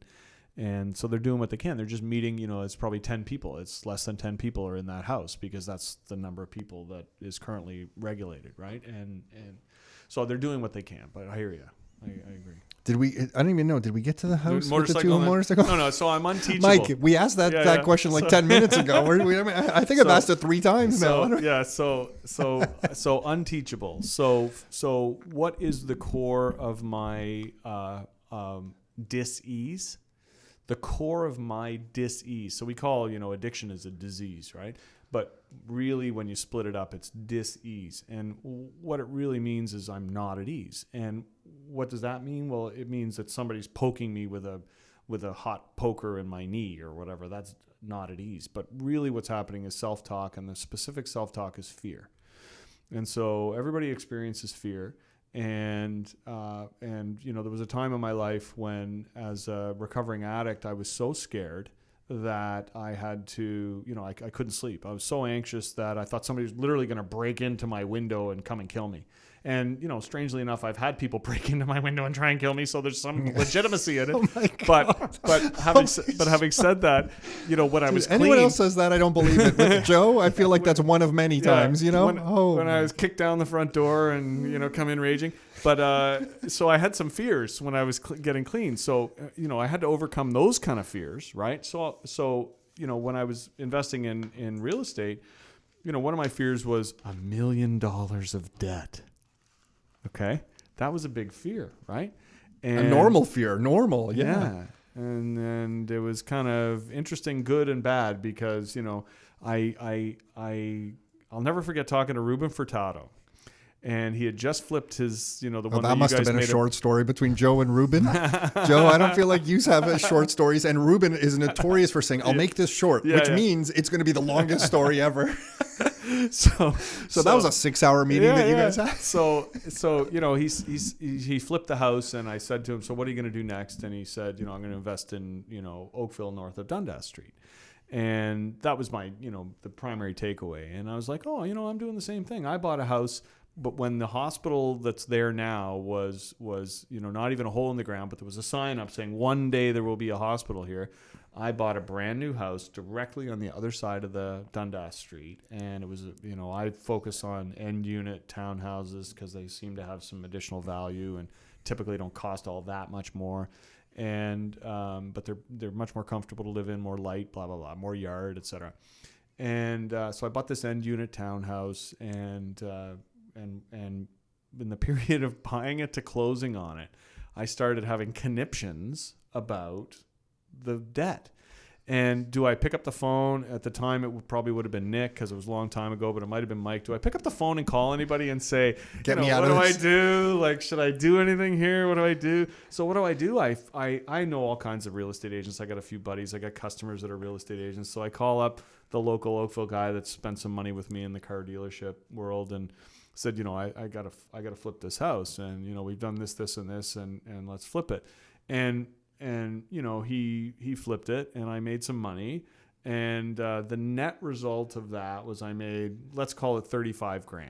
I think I know where this story's going. So I bought 2 motorcycles, right? Oh, got it. Okay, sorry. I thought you were going to say you noted if you had kept the property. Well, that's what I was going to say. Okay. But you bought 2 motorcycles. So I bought 2 motorcycles that I paid, let's call it $25,000 for the motorcycles, all the gear and insurance and everything, right? So now every year I get a bill for insurance, $1,600 for our 2 motorcycles. And I no longer have the house that I paid, wait for it, $300,000 for in Oakville. Oh, a 3-bedroom. What is it worth now? house. What do you think it's worth now if you had to guess? 9, 8, 9. God. Yeah, no, but we've all done that. Yeah. If anyone, just really quick, if anyone listening to this, if you close on the property and then go through that frustrating period where you have no equity in it and you survive a couple of years, then you can refinance it, pull out the money to buy the motorcycles, and then use some of it. Call Tom and Nick. No. But this is what we all do. But Nick and I have done the same thing. With my brother-in-law, we sold a student rental by York University. I remember when you bought this and when you sold it, and I was like, why did they sell? Oh, yeah, no, I'm so happy you're asking me that, because I tell this story, and my brother-in-law, I don't know if he's listening right now or not, but there was a mouse in the basement, and the girls that were renting freaked out. They ran to the library during exam time, and they wouldn't go back to the house. And I think he was busy with his business. Real estate always comes, the problems always come at an inconvenient time. Yeah, for sure. And he said, I can't, I don't think he wanted to deal with it. I ended up calling a company that went in, put the traps. I think they caught the mouse or whatever they did, and it was safe to go back. But that was like the straw that broke the camel's back on that property, because there was a series of other things. And ultimately, we sold that house, in my mind, over a mouse. and and we paid more capital gains. I'll never forget. Yeah. I will never forget paying the capital gains on that. But that's why we sold it. It was a mouse, Joe. So that's how intelligent we see. Yeah. You think we got it all figured out over here? No, we sold it. You had to call Mike and ask him his opinion, which is what I did Mike, recently. Mike, what should I do with my should I do with my other end unit townhouse in Oakville that I just completely Is it causing renovated? you a problem? And is it causing you a problem? It was a big problem. Yeah. But it's all renovated. It's all cleaned up. It's beautiful. And instead of getting rid of it, Mike's like, listen, I make lots of money if you sell this house. Do not sell this house. Yeah. That's why Mike we call him Super Mike. That's why he's Super Mike, because he'll tell you what he really believes. So but sometimes you just have to, sometimes you just got to sell, family reasons. So we once sold a house with a tenant in it because the tenant was going senile, and we had Was that up on the Hamilton Mountain? No, that was one in Georgetown. Okay. And this is worse. Listen to this. $245,000 not legal duplex that the fire marshal found out about and forced us to make safe. So the thing was totally ready to be made legal. And we had a basement tenant who walked in one day, we're renting, and he said, he's an older guy, and he said, I'll take it. And he starts paying me whatever it was at the time, $800 a month. It was $800 a month down, $1,300 up on a house that we paid $245 for. Okay. But the guy over the next 3 or 4 years filed cases with the landlord and tenant board because the upstairs tenant was stealing his frozen fish. Okay. The upstairs tenant was coming into his apartment and moving the kettle from one counter to the other. And we were dragged in front of the board multiple times over this guy going senile, and everybody could tell in their landlord and tenant board, the guy's senile. And we're looking into, like, what do you do when you have a senile tenant? And he had no next of kin. Like, he was like, I have a daughter who lives in like New Orleans or whatever it was. And we had collected that information. We reach out, the number's not in service. Like, well, there was nobody, right? Wow. And so, we sold the house, and we sold the house to a guy who decided to move in. And he lived upstairs, and he's calling me every week. Like, I got this guy in my basement. What do I do? It's like the perfect setup. I bought it with this rented unit. And now what do I do with this guy? But in the end, we should have gotten health services for him and kept that house. I mean, $245,000. Yeah. It was $2,100 at the time in rent. Yeah. And I don't think we've been in that situation. Is that what you do? Call health services? Yeah, like I think Ontario Health Services. I think at the time I remember digging into it, and there was a willingness, but it was right on that point, with where they're not sick, but they're sick. They're sick because they're doing things like taking to the landlord and tenant board for frozen but not fish. enough to really. That they're going to intervene and take him out of the home. They came, they saw him, blah blah blah, and it was at that point my wife started saying, her mantra at the time was sell the house. Sell the house. Sell the house. Is that sell the house times 2? Is that story? Yeah. That's one of them. What about, do we go to the other one, or marriage and kids and fun? Yeah. I mean, we've talked about it. We talked about raising kids a little bit. My kids are remarkable individuals. And I don't say that because I'm the doting dad. They're remarkable because they survived me, and they're not super fucked up. And that's kind of, like whatever, like, I can tell this story and it's like, cute, and, we're talking about it. But the truth is that I'm a pretty messed up individual at times, and I get lots of issues, and I'm high expectations, and I'm high demand, and I'm high requirements for behavior, and just on and on and on. Living with me and putting up with me. And imagine how much I talk. Imagine living with me and having to listen to this all the time, right? Like I talk a lot as well, Joe. So trust me, my wife tells me that I speak a lot, and I love her, and I think that's why we're a good fit, because she tells me, and I'm like, okay, maybe it is time for me to shut up right now. Yeah, but you're smart enough to shut up. See, that's the discipline part. I'm not smart enough. They're telling me, listen, everybody in the room's telling you to shut up, and you're still fucking talking. Like, what are you doing? Right? And anyway, so, my kids are remarkable. I mentioned before that, my son is, 19 years old, and, he's winning awards for young entrepreneur and young activities because he's falling into this esports world, and he's leading the charge on making esports a thing at NCAA universities. They're copying his business model. the 19-year-old 1 year in business school's business model, because it really doesn't surprise me. He's like, Dad, why am I in school? I'm like, so you can live off your dad for another 3 years. That's the only reason. He has more business experience than all those schools put together already. And he says to me, look, I'm going to get a visa and I'm going to work in the U.S. And I'm like, have you looked into getting a visa? The only way you get a visa is if you have a degree in the field that you want to work in.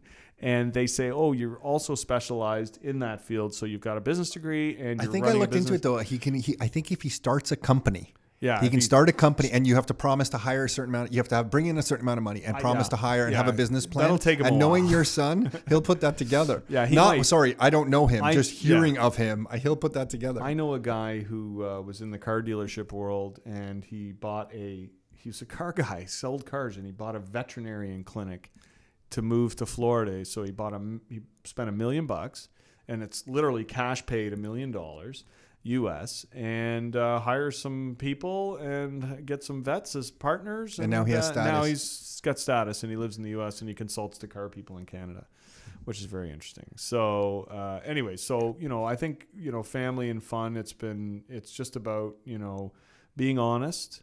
A lot of people I've talked to over the years say that, we don't know what to say to our kids. Well, I do. Say whatever comes to mind, because it's honest. Yeah, I think we're all scared of our imperfections. Don't be afraid of telling them who you are, because they will absorb the lesson. Oh, I don't like that about you. Oh, I like that about you, and I love you. So I'll try not to be that person. I'll try to be that other person. And it's only when they're 2 or 4 or 5 or 6 that they're edifying you to the degree that you're perfect. And if you try to keep that going into their much beyond 4, 5, or 6 years old, it's probably going to disconnect you from them. Like my kids talk to us today. Yeah. At 17 and 19 years old. Joe, I love telling my kids I don't know something. I love it. Yeah. I want to. Rarely happens to me. Yeah. But I love it because I want them to know that I don't know, and I'm going to go look it up and find the answer. And then that's when I get to talk to them about books, about research. Yeah. You know how many times I've told my son, I'm still, and I think it freaked him out when I first started telling him, and I said, listen, if anything ever happens to me, there's always a good book somewhere that has the answer that you need in life. I mean, you have a great family, there's great friends, you have people around you, but just know, if you can't reach me for whatever reason, there is a book out there with the answer that you need. Yeah. And I think he looks at me sometimes like, what, but he said thanks a few times. Like, I know it's resonated with him. And when I say that I don't know something and I'm going to go look it up in a book or on, I'll go research it and put some information together around it. I want them to know that that's how you get things done. We don't all have the answers. Unless you're Joe Glube, then you have all the answers. I think you're nicer than me. I would say something to my kid. You haven't been around my kids, Mike. Maybe you'll see them soon. But I would say something to my kids like, shut the fuck up and pay attention. And they're like, no, Dad, fuck you. And I'm like, and my wife is sitting there going, what are you two idiots doing? Yeah, but I know the spirit in which that is said is different than the words themselves. That's right. Comes from love. Yeah. What is health is a relative thing. What do you mean by that one? Well, it's just that, everybody, you yourself are a big proponent of pursuing, support for health. I think that it's difficult for the rest of us humans to pursue the degree of support that you've pursued over the years for health. I have problems. We all have problems, and I have obsessive compulsive problems. Yeah. And, you can see I follow you a lot closer than you think, right? And, so it's relative to each's ability and wherewithal, because I think wherewithal, going to see, Dr. Cal is, great, but wherewithal becomes a component of it, right? And I think that, we've hammered on it a couple of times already. You just mentioned it. There's a book for everything. There's information available that doesn't have to cost you a lot, and it really only costs you time. And so one of my little stories, I talked about this endocrine problem, and, I was faced with an endocrinologist who was saying, yes, you have many of the symptoms, but we can't diagnose you with this condition because you don't have all the listed requirements for the symptom or for the symptoms. So you have symptoms, then you have a diagnosis, then you have a treatment. Okay. So if you get into a situation where you have a series of symptoms, but the doctor is unable, unwilling, or uninformed to provide a diagnosis, you never get a treatment.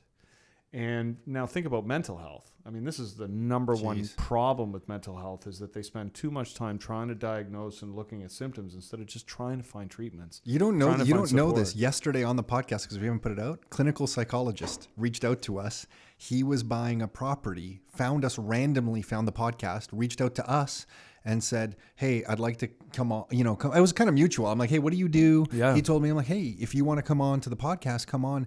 And it's so interesting hearing you today talk about your thoughts, because he was talking about schemas, that we all have different schemas that we live by. It's everything that you are saying. And he came on, we're going to publish that this week. Nice. And I think people's mental health is huge. It's not just important if you have problems. If you're not achieving, if you're just like, if you don't have problems, but you want to get somewhere, if your mental health isn't straight, you probably won't get there. So at all different levels, it's important. So the reason I use that expression, it's a relative thing, is not because I'm worried about my relatives. It's because, it's relative to where you are in your own thinking. It's relative to where you are in your own skill set. It's relative to where you are in your own physical feelings. And, everybody talks all the time about, there's never going to be a better person to champion your finances than you.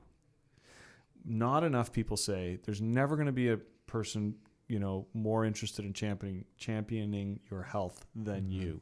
And it's remarkable because it's almost like it's a given. Like, oh, of course you're going to take care of your health. Well, no. Like, if you get baffled by the BS that doctors deliver which we all do. Which we all get baffled. The other thing that happens commonly, and I pick at people that this happens to, is that the doctor will say, I had a doctor once, I had stomach acid problems. And the doctor said to me, I'm going to prescribe this medicine, and don't worry, you'll still be able to have kids.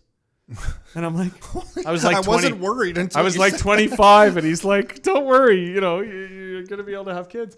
And I'm like, why in heaven's name would he say that to me? And so I start researching the stomach acid chemical, and it turned out it was 2-3 years on the market, and likely he had been sold by the manufacturer that if somebody has stomach acid problems, but 2-3 years on the market. What does that mean? That means they don't have anybody with 20 years experience with this stomach acid pill. And in 20 years time, they don't know what they're going to have for byproduct and outcomes for people taking it for 20 years. Don't worry, you can take it all your life. Well, how do you know, doctor? You don't.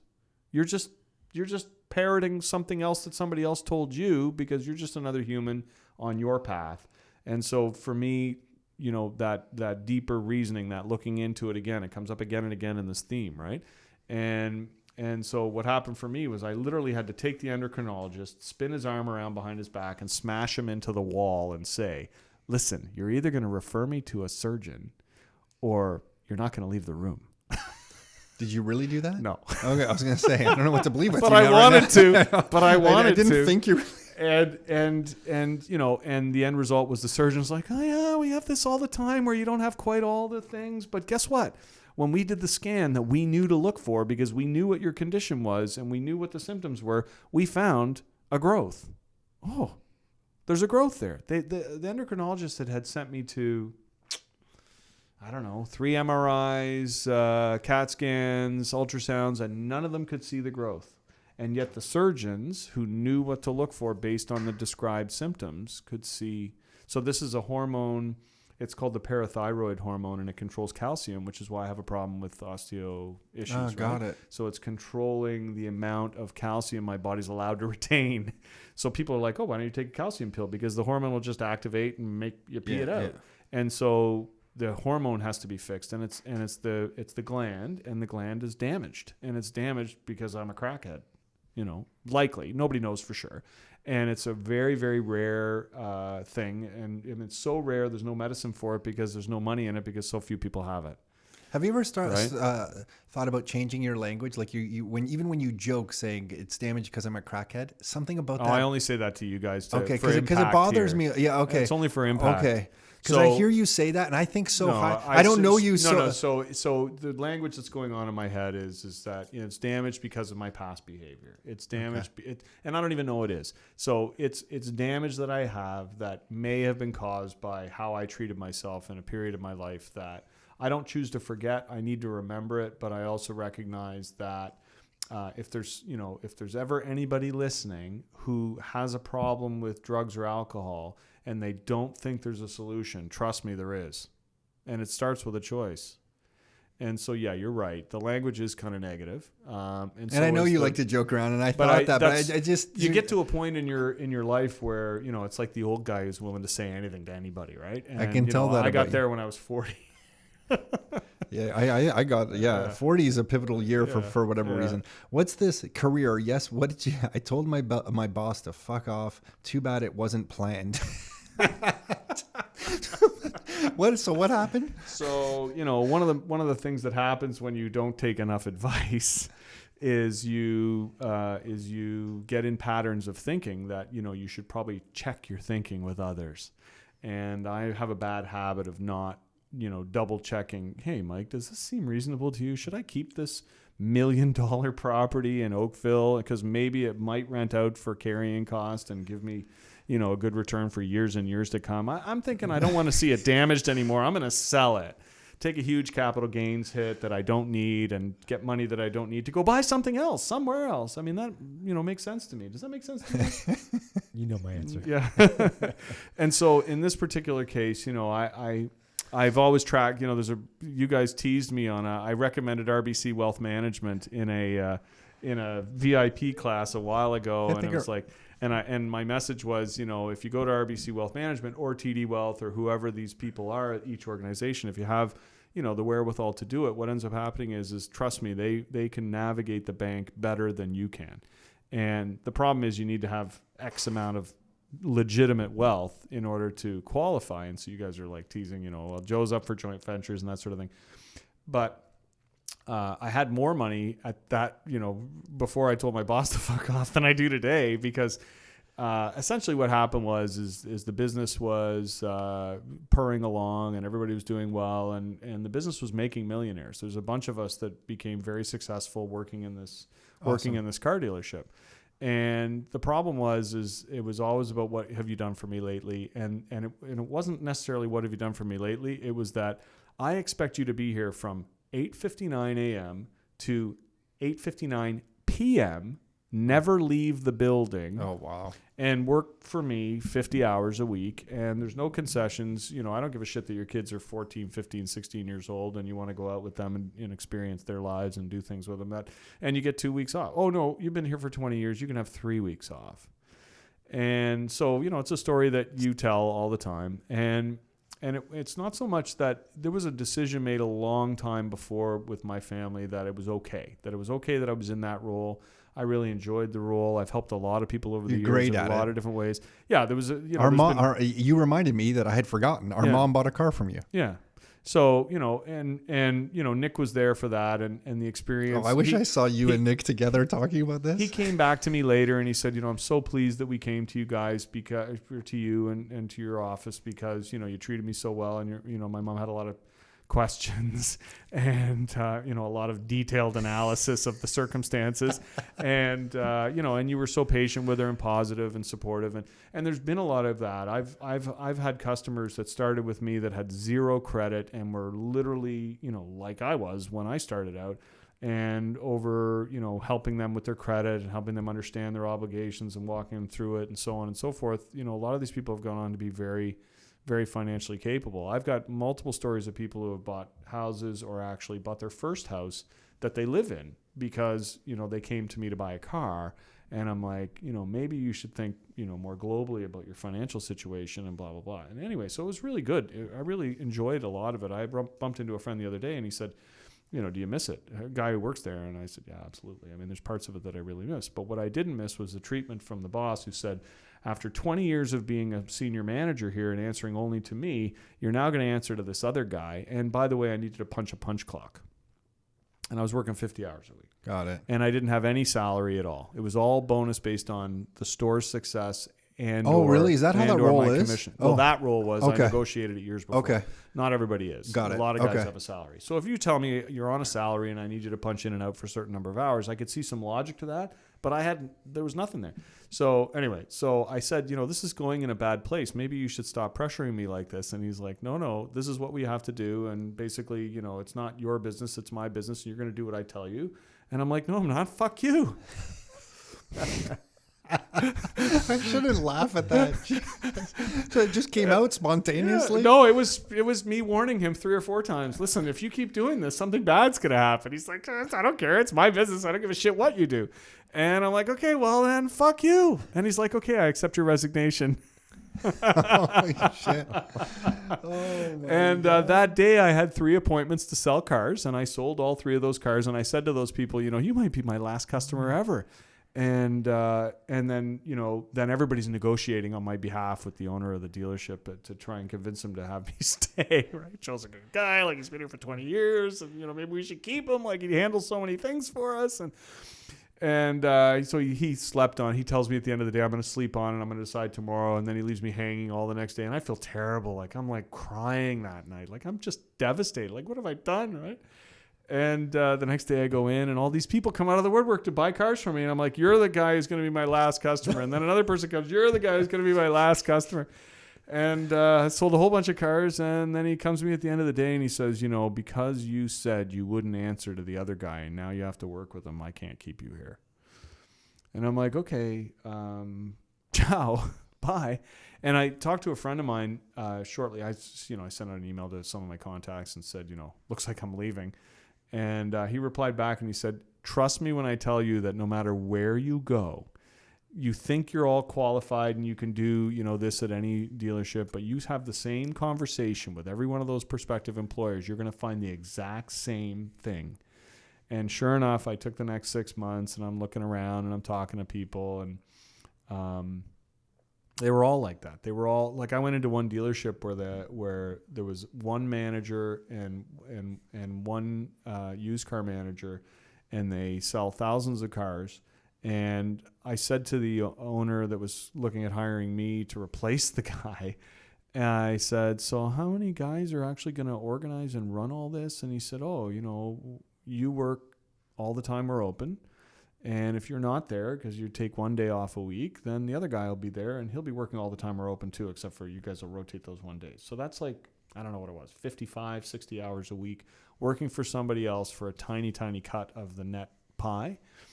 And I'm like, you realize you'd be more successful if you had a couple more bodies to actually manage all the flow of this activity, right? Like like I'm an expert. No in one this wants today. to invest in the business. Yeah. They don't realize that, they don't realize that having the right systems and having the right people doing the right tasks is so crucial, right? Anyway, so that friend eventually convinced me to come and work for him, and that's who I work for now. And so that's why. Where is it? Carcostcanada.com. Yeah. So what is it? Carcostcanada.com. I can't believe we're just learning about it now. Or you told me and I didn't know about it or something. Yeah. So, well, I had it on my checklist of things to do. Do I pitch Tom and Nick on the idea that everybody can have a free access to carcostcanada.com? So now, we're going to give everybody, Rockstar Inner Circle members are going to get given free access to carcostcanada.com. So basically what it is people who are buying new cars.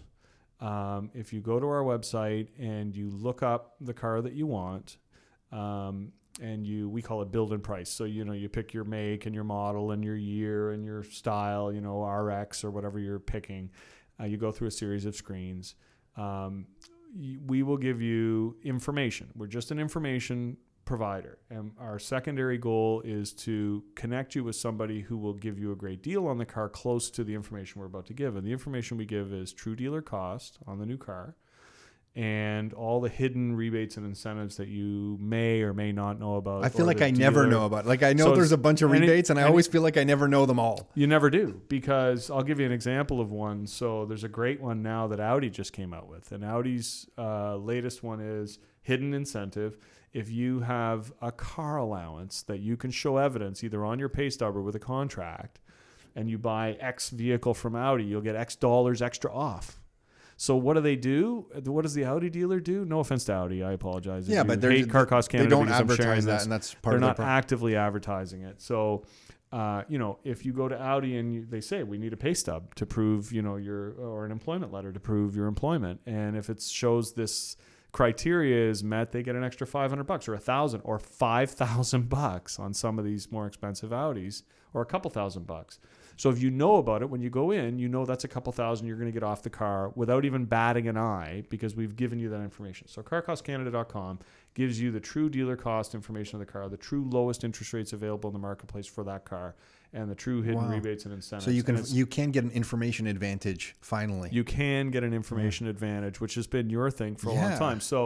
So basically, any Rockstar Inner Circle member who goes there, and there's a point where you go to the website, you can explore it all. You don't have to do anything. But when they're asking you for your name and your email and your phone number, you're joining as a free member, and you can put in a coupon code there, RSIC, and we'll give you 5 reports for free. Now, the normal model today is we give 2 reports for free, so you're getting a total of 5. And so we have customers. Car Cost Canada customers who have used the reports for 20 years. So the business has been around since the days when you had to call in on the phone. You'd see a newspaper ad.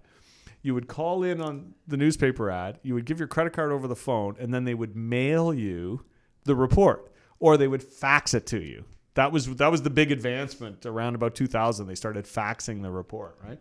But carcostcanada.com actually has an incredible web presence. When you do a search for a new car, it's often on that first page of Google. And the reason is because every time somebody runs a report, Google's recognized that's another web page that was created.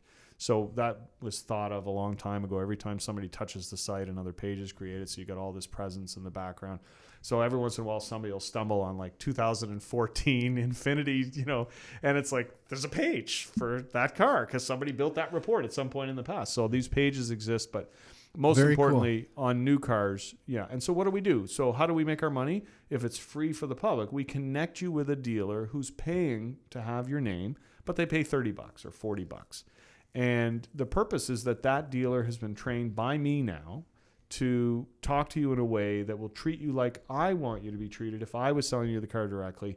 We start from the cost up and we say, hey, you've got dealer cost. So now a fair markup on this dealer cost is $1,000, $1,500. We even give you guidance in the report to say what a fair markup is depending on the type of vehicle you're buying. So you can't buy a Lexus for cost. It's impossible. They're not going to do it ever. They need to make a profit. They only have a limited number of cars, so they're going to sell the car at 4% markup. I never 3% thought about markup. that. They only have a limited number of some models. They only have a limited number of most models. Got it. So if you're buying a BMW 3 Series, you can buy the car for 1 or 2 or maybe 2.5% over dealer cost because that car is a very ubiquitous car in Canada today. A Honda Civic, a couple points over dealer cost. But back to the Audi, if it's the Audi R8 or 8, what is it? R8? Oh, yeah, forget it. They're going to want list. Yeah. Or very close to list. Because so we warn you in the report, hey, there's the cost, but too bad, you're going to end up paying close to list But for just this car. knowing that, to me, is valuable. That's right. So people run it on Porsche and things like that, and there's go to the Porsche dealer. Oh, well, I've got your cost. Well, good for you. Don't buy the car then. Get out. Yeah. Right. Yeah. So, but to give you an idea of the scope of this thing, we track members by a simple sequential number, and we're north of 400,000 members. We acquire, new members at the rate of a few hundred a day. Across Canada. Because you can join up as a member for one report or you join up for an annual thing? No, there's no, they didn't, honestly, Jim, I hope you're not listening, but you never should have gotten rid of the annual membership fee. But so you can do it by report then? So you can purchase once you use up whatever your free number is that you get in on. So anybody who now has our SIC can get in with 5 free reports.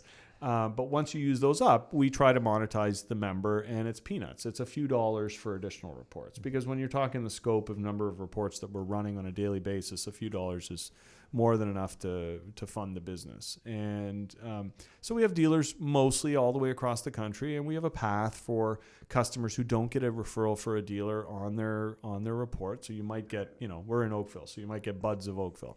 But if you don't get a BMW dealer where you live, then, we'll have a button that says, do you want more help? And then experts, a lot of people in this office are people who have worked in the car dealership business and who deal with dealers all the time. And so you'll end up being able to connect with one of us, and then we'll advise you on a local dealer that we think has been treating customers well in the past. So it's also about customer service with the dealership side. So dealers have to qualify to be a partner of ours and for us to refer people to them. We're not just going to send to any old dealer. We're only going to send to dealers that we believe are actually going to treat you well. And we vet them, and we go through a process with them. They have to go through a training process. And that's kind of why I got hired, because the guy that was running it before kind of signed him up and hid, which you guys know doesn't work. So you'd sign up a dealer partner and then never tell him anything and never do anything with him. And guess what? He didn't monetize, and he didn't want to stay with you.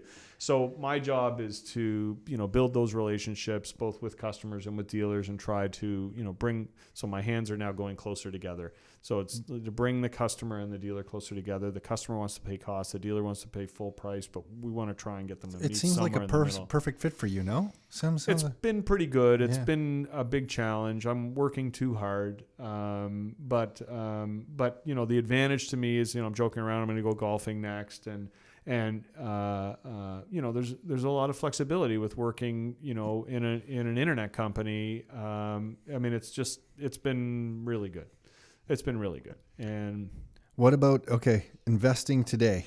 So thanks for offering that, by the way. We need to promote that a little bit more elsewhere. So I'll talk to you about that. But investing today, cash, credit, and then we'll wrap up. We've kept you for this is a fish. No, it's been great. Investing today, cash, credit, precious metals, real estate. Is Bitcoin VHS or Betamax? When I first read that, I was laughing. I'm like, that's a really good question. That's a really good question. And so what are you up to today? Are you telling us here what you're up to today, or? Yeah, that's what I'm up to. Cash, credit. You're monitoring your credit. You have some pressure. You believe in some precious metals and real estate. Yeah, I think it's funny who's left in the room. There's the guy that says silver is divisible. That was the line, right? Mike always says silver is easily divisible. Therefore, it's true. That's right? Why he got some status. Yeah. Silver is easily divisible. I don't know. I've looked at the 1 ounce coins. I'm like, I don't know. I'm going to chop that up into pieces, Mike. I don't know what I'm going to do with that. They actually sell some 1 ounce coins that are on the back. There's grooves in them. And you can apparently, I've never done it, but apparently you can just crack it up. Like, here's a quarter of a 1 ouncer right there. So I don't have any gold coins buried in Croatia. No, but we can all aspire. We can all aspire, Joe. That's when you do. We can trade GPS coordinates. Think about that. But there's something called Bitcoin where we can actually do it a little easier. Is it VHS or Betamax? At this point, I think Bitcoin. Who knows? But I think it's crossed the Rubicon, and Bitcoin is the VHS. It's the DVD. It's the online streaming. Yeah. So it's the Netflix. So here's kind of my thinking on Bitcoin VHS versus Betamax, right? So Bitcoin, I remember those words. Remember that was when your neighbor had a Betamax, and if you had a VHS, you're like, no, Beta's number one, VHS rules. There's like these battles. So, the story is, for those who don't know it or might not be in their late 40s or early 50s or beyond, is that Beta was the original technology, and Sony created it, and then they wouldn't share it with anybody. So it was like secret technology that they would license the manufacturers to make these tapes for it, but they wouldn't really. They thought their vision has always been, it's our stuff. We'll make movies on it. We'll deliver the movies, and it'll be our business model. Whereas VHS was created by I can't remember either. But JVC. It was created by JVC, and JVC shared the technology with everybody. It was back then. It was open. It was what you would call today open source, right? That's right. Here you go. Okay, so what is Bitcoin? Distributed open source. Yeah. So Bitcoin is fascinating because it is open source. So here's my theory on the VHS versus Betamax concept. Well, first, what is Bitcoin? Bitcoin is only a source of money because people have decided it is. Okay. So I would say because it's scarce.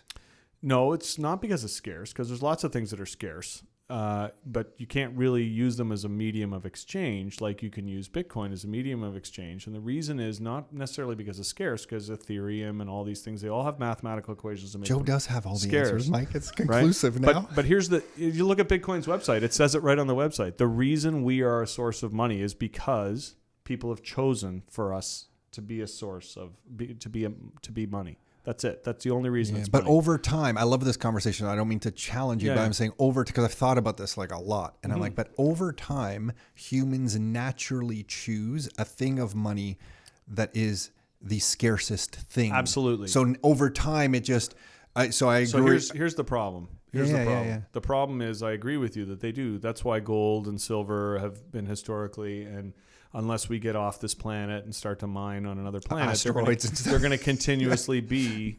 Yeah, and I know you've talked about that before, and they're going to continuously be rare. Here's the problem. There's three problems with Bitcoin that I see. The first problem is some mysterious guy created it, which means the likelihood of a backdoor, given human nature, is huge. Okay? So there's the likelihood of a backdoor. Okay? That's number one. So on the first one, so remember the other two. On the first one, why isn't the backdoor been used yet? Because they're just going to, the person who has the backdoor can just wait and wait. Okay. So why does it have to be worth 5,000 American dollars when he uses the backdoor? Why can't it be worth 500,000? But that's not really my biggest concern. That's more about, have you guys gone to your gun range yet? Have you done your first gun lesson yet? No. So, that's more on the lines of, Mike's slide of, if the world goes to shit the hand pile, we all need to have gun licenses, right? That's more on that line. I think we're doing it out in Brantford somewhere, are we not? Yeah. Is it going to be just some like cornfield that we just show up like, hey, there's some corn, shoot it. It'll be better than in Croatia when I was given guns.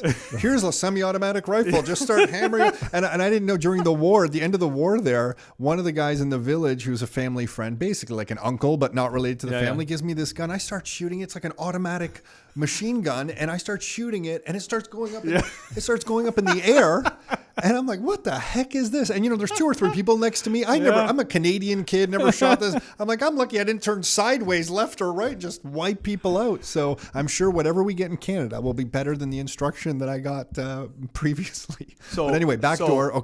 So backdoor is maybe a smaller piece to it. The interesting though. Yeah. The ease of use is a challenge. Totally. Okay. Yeah. So if ease of use is a challenge, what's the solution to ease of use? And who are all these companies that make Bitcoin storage lockers and so on? Okay. So what would happen? What would happen if Microsoft partnered with the American government and said, we're going to provide the world with a new fiat currency? Or maybe Facebook got pretty close with Libra. Facebook came out with that Libra thing. Maybe it'll be the IMF, and maybe the IMF will contract XYZ Corporation to produce a fiat currency. That's going to happen. I'm with you. If there's a choice, and one's easy to use, and people's choice of currency is the one that's easy to use, what's the likelihood that it'll be? So why does it'll be the IMF one or the Canadian dollar one for sure. For sure, it won't be Bitcoin. But here's the thing: Bitcoin has a set limit of 21 million coins. Let's assume there's no backdoor. I think we have to you have base to this argument. There's no backdoor, 100%. But there's no backdoor. But if the IMF comes up with a coin or the Canadian government comes up with a coin, there'll be unlimited coins. What's the difference?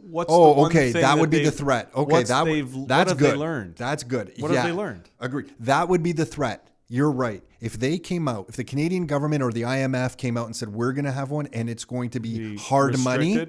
We'll open the source just like this information so you can see the algorithm just You're putting a lot of trust in politicians not to spend more money than they think they need. Because then they would have to save money, Joe.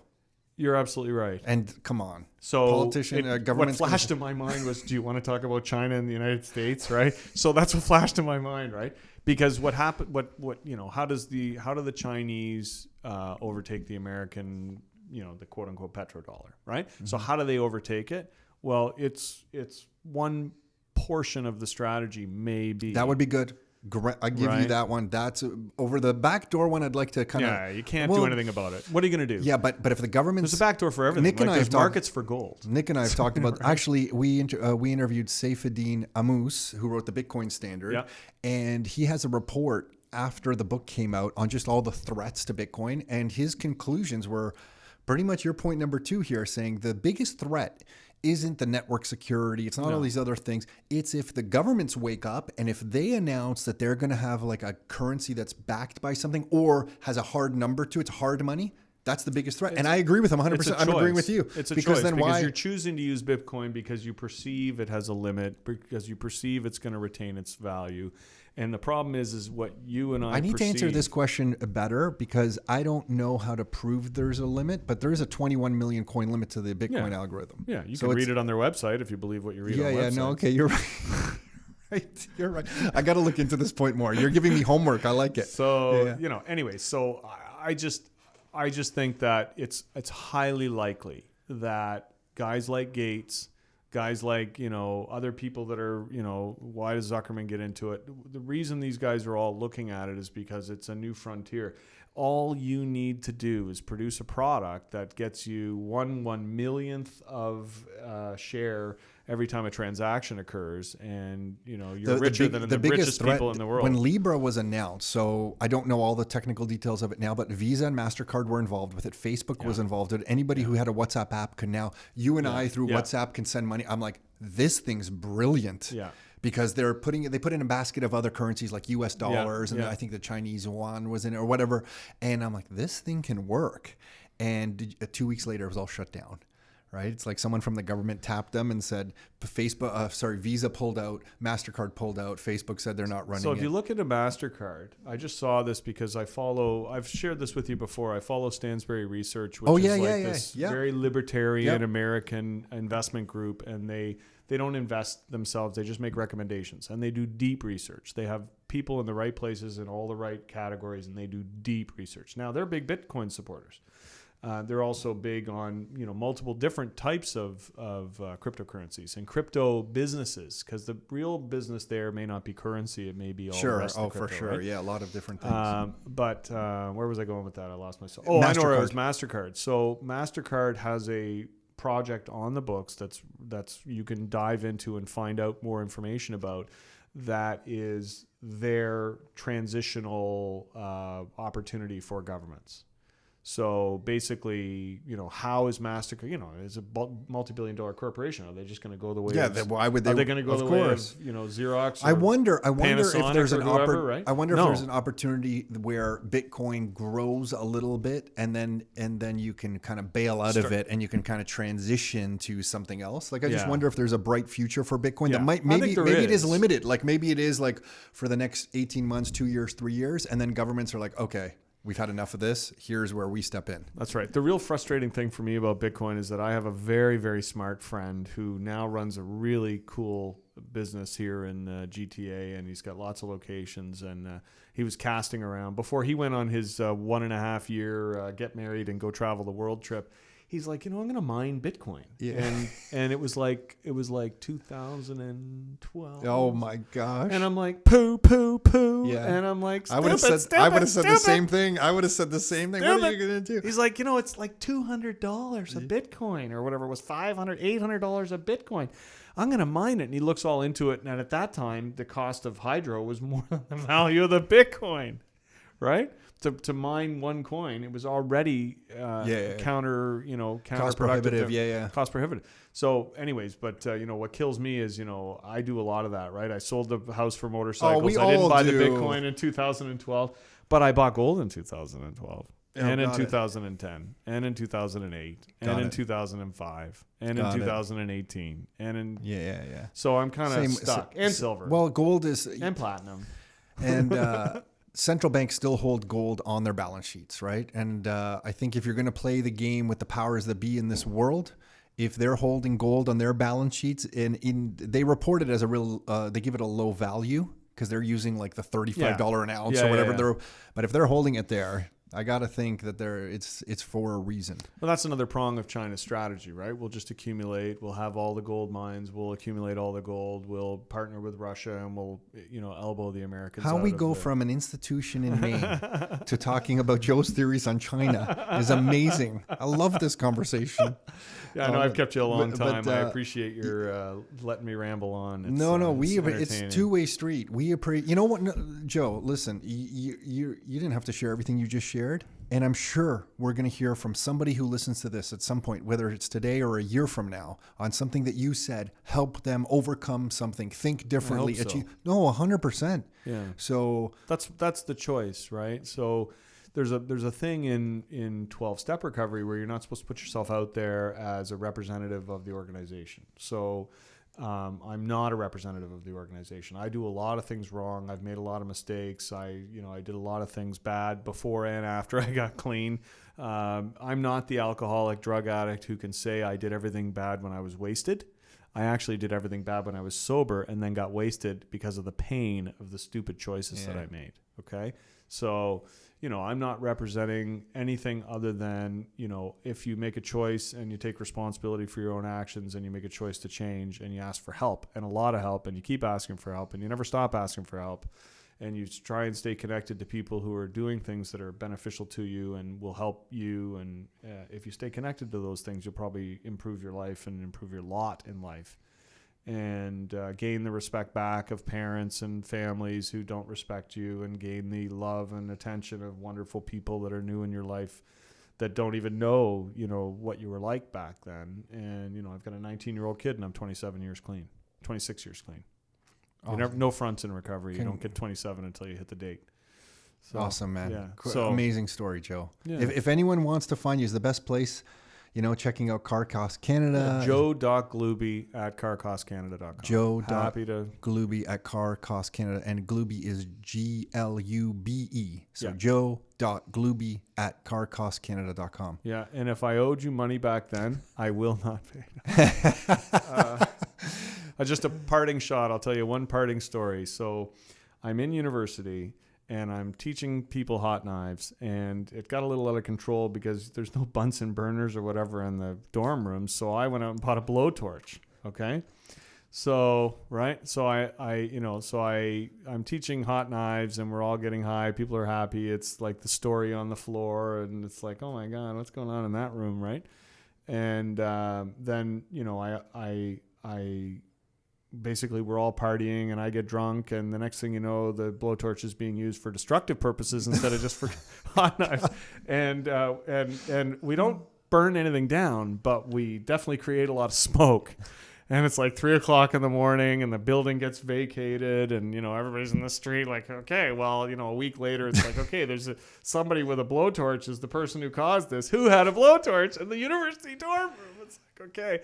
And everybody kept their mouth shut for a long time and nobody said anything. And I had a girlfriend at the time and she literally had a mental breakdown over it, keeping the secret. Oh no. And so I had to tell that I was the guy that, was responsible for this destruction, and to help her get that off her conscience. Well, yeah, it got really ugly. So so I did that. And what I didn't know was that, this is in a foreign country and, I don't really know what's going on in the neighborhoods around the school. And it turns out there was like an arsonist around the school. And this guy was like burning garages. Now, it wasn't with a blowtorch, but he's like burning people's, separate garages, detached garages. So they're like throwing the book at me, right? Like they're like all over me. Like, you're under arrest, you're going to jail, and, you're going to be in jail in a foreign country. It's a good thing you're 18 because we get to put you in the real jail with the big scary people. And I went through all that process and it was pretty clear it wasn't me that was burning these buildings down. And so I got let off with some kind of discharge or whatever it was at the time and sent back home. And 20 years later, 15, 18 years later, I get a phone call. No, I get an email. And then I get a phone call. And the email and phone call is from the girl. And the girl says to me, you ruined my life. Oh, geez. And I had long since tried, to correct my behavior. I'm not torching anything or doing anything like that anymore. And, but the next thing out of her mouth was, I know you're successful. I know you have money and you're going to pay. And, so I go home. I'm like, oh my God, what do I do with this? I go home. I tell my wife, she's like, what the hell with that? It's not getting a nickel. Right. And what transpired was I realized it was an opportunity to make amends. Now, you have to understand the times. It was the early 80s. So she was a pariah on campus. Her boyfriend was like expelled, and it was like the running joke for all that graduating class for the next. As a matter of fact, 20 years later, the guy who organized the graduating class was still sending emails. Remember that idiot who burned the building down or whatever, right? He's still making fun of me, right? And it's still haunting her.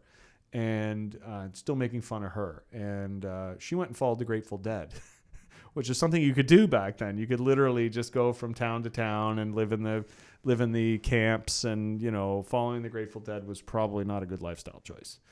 And she eventually went on to have a better life and to get a degree and to. Did you make amends? So the process was this decision to make amends. And what can you do for somebody who's had this whole 20-year experience that kind of dovetailed because of what happened with me? And the decision is there's only one amends you can make. It's I'm sorry. And I truly did not wish you any harm. And I live my life today trying not to harm and trying to help people. And I can't specifically help you. There's no measurable, quantifiable thing that anybody can do for you today as a result of this.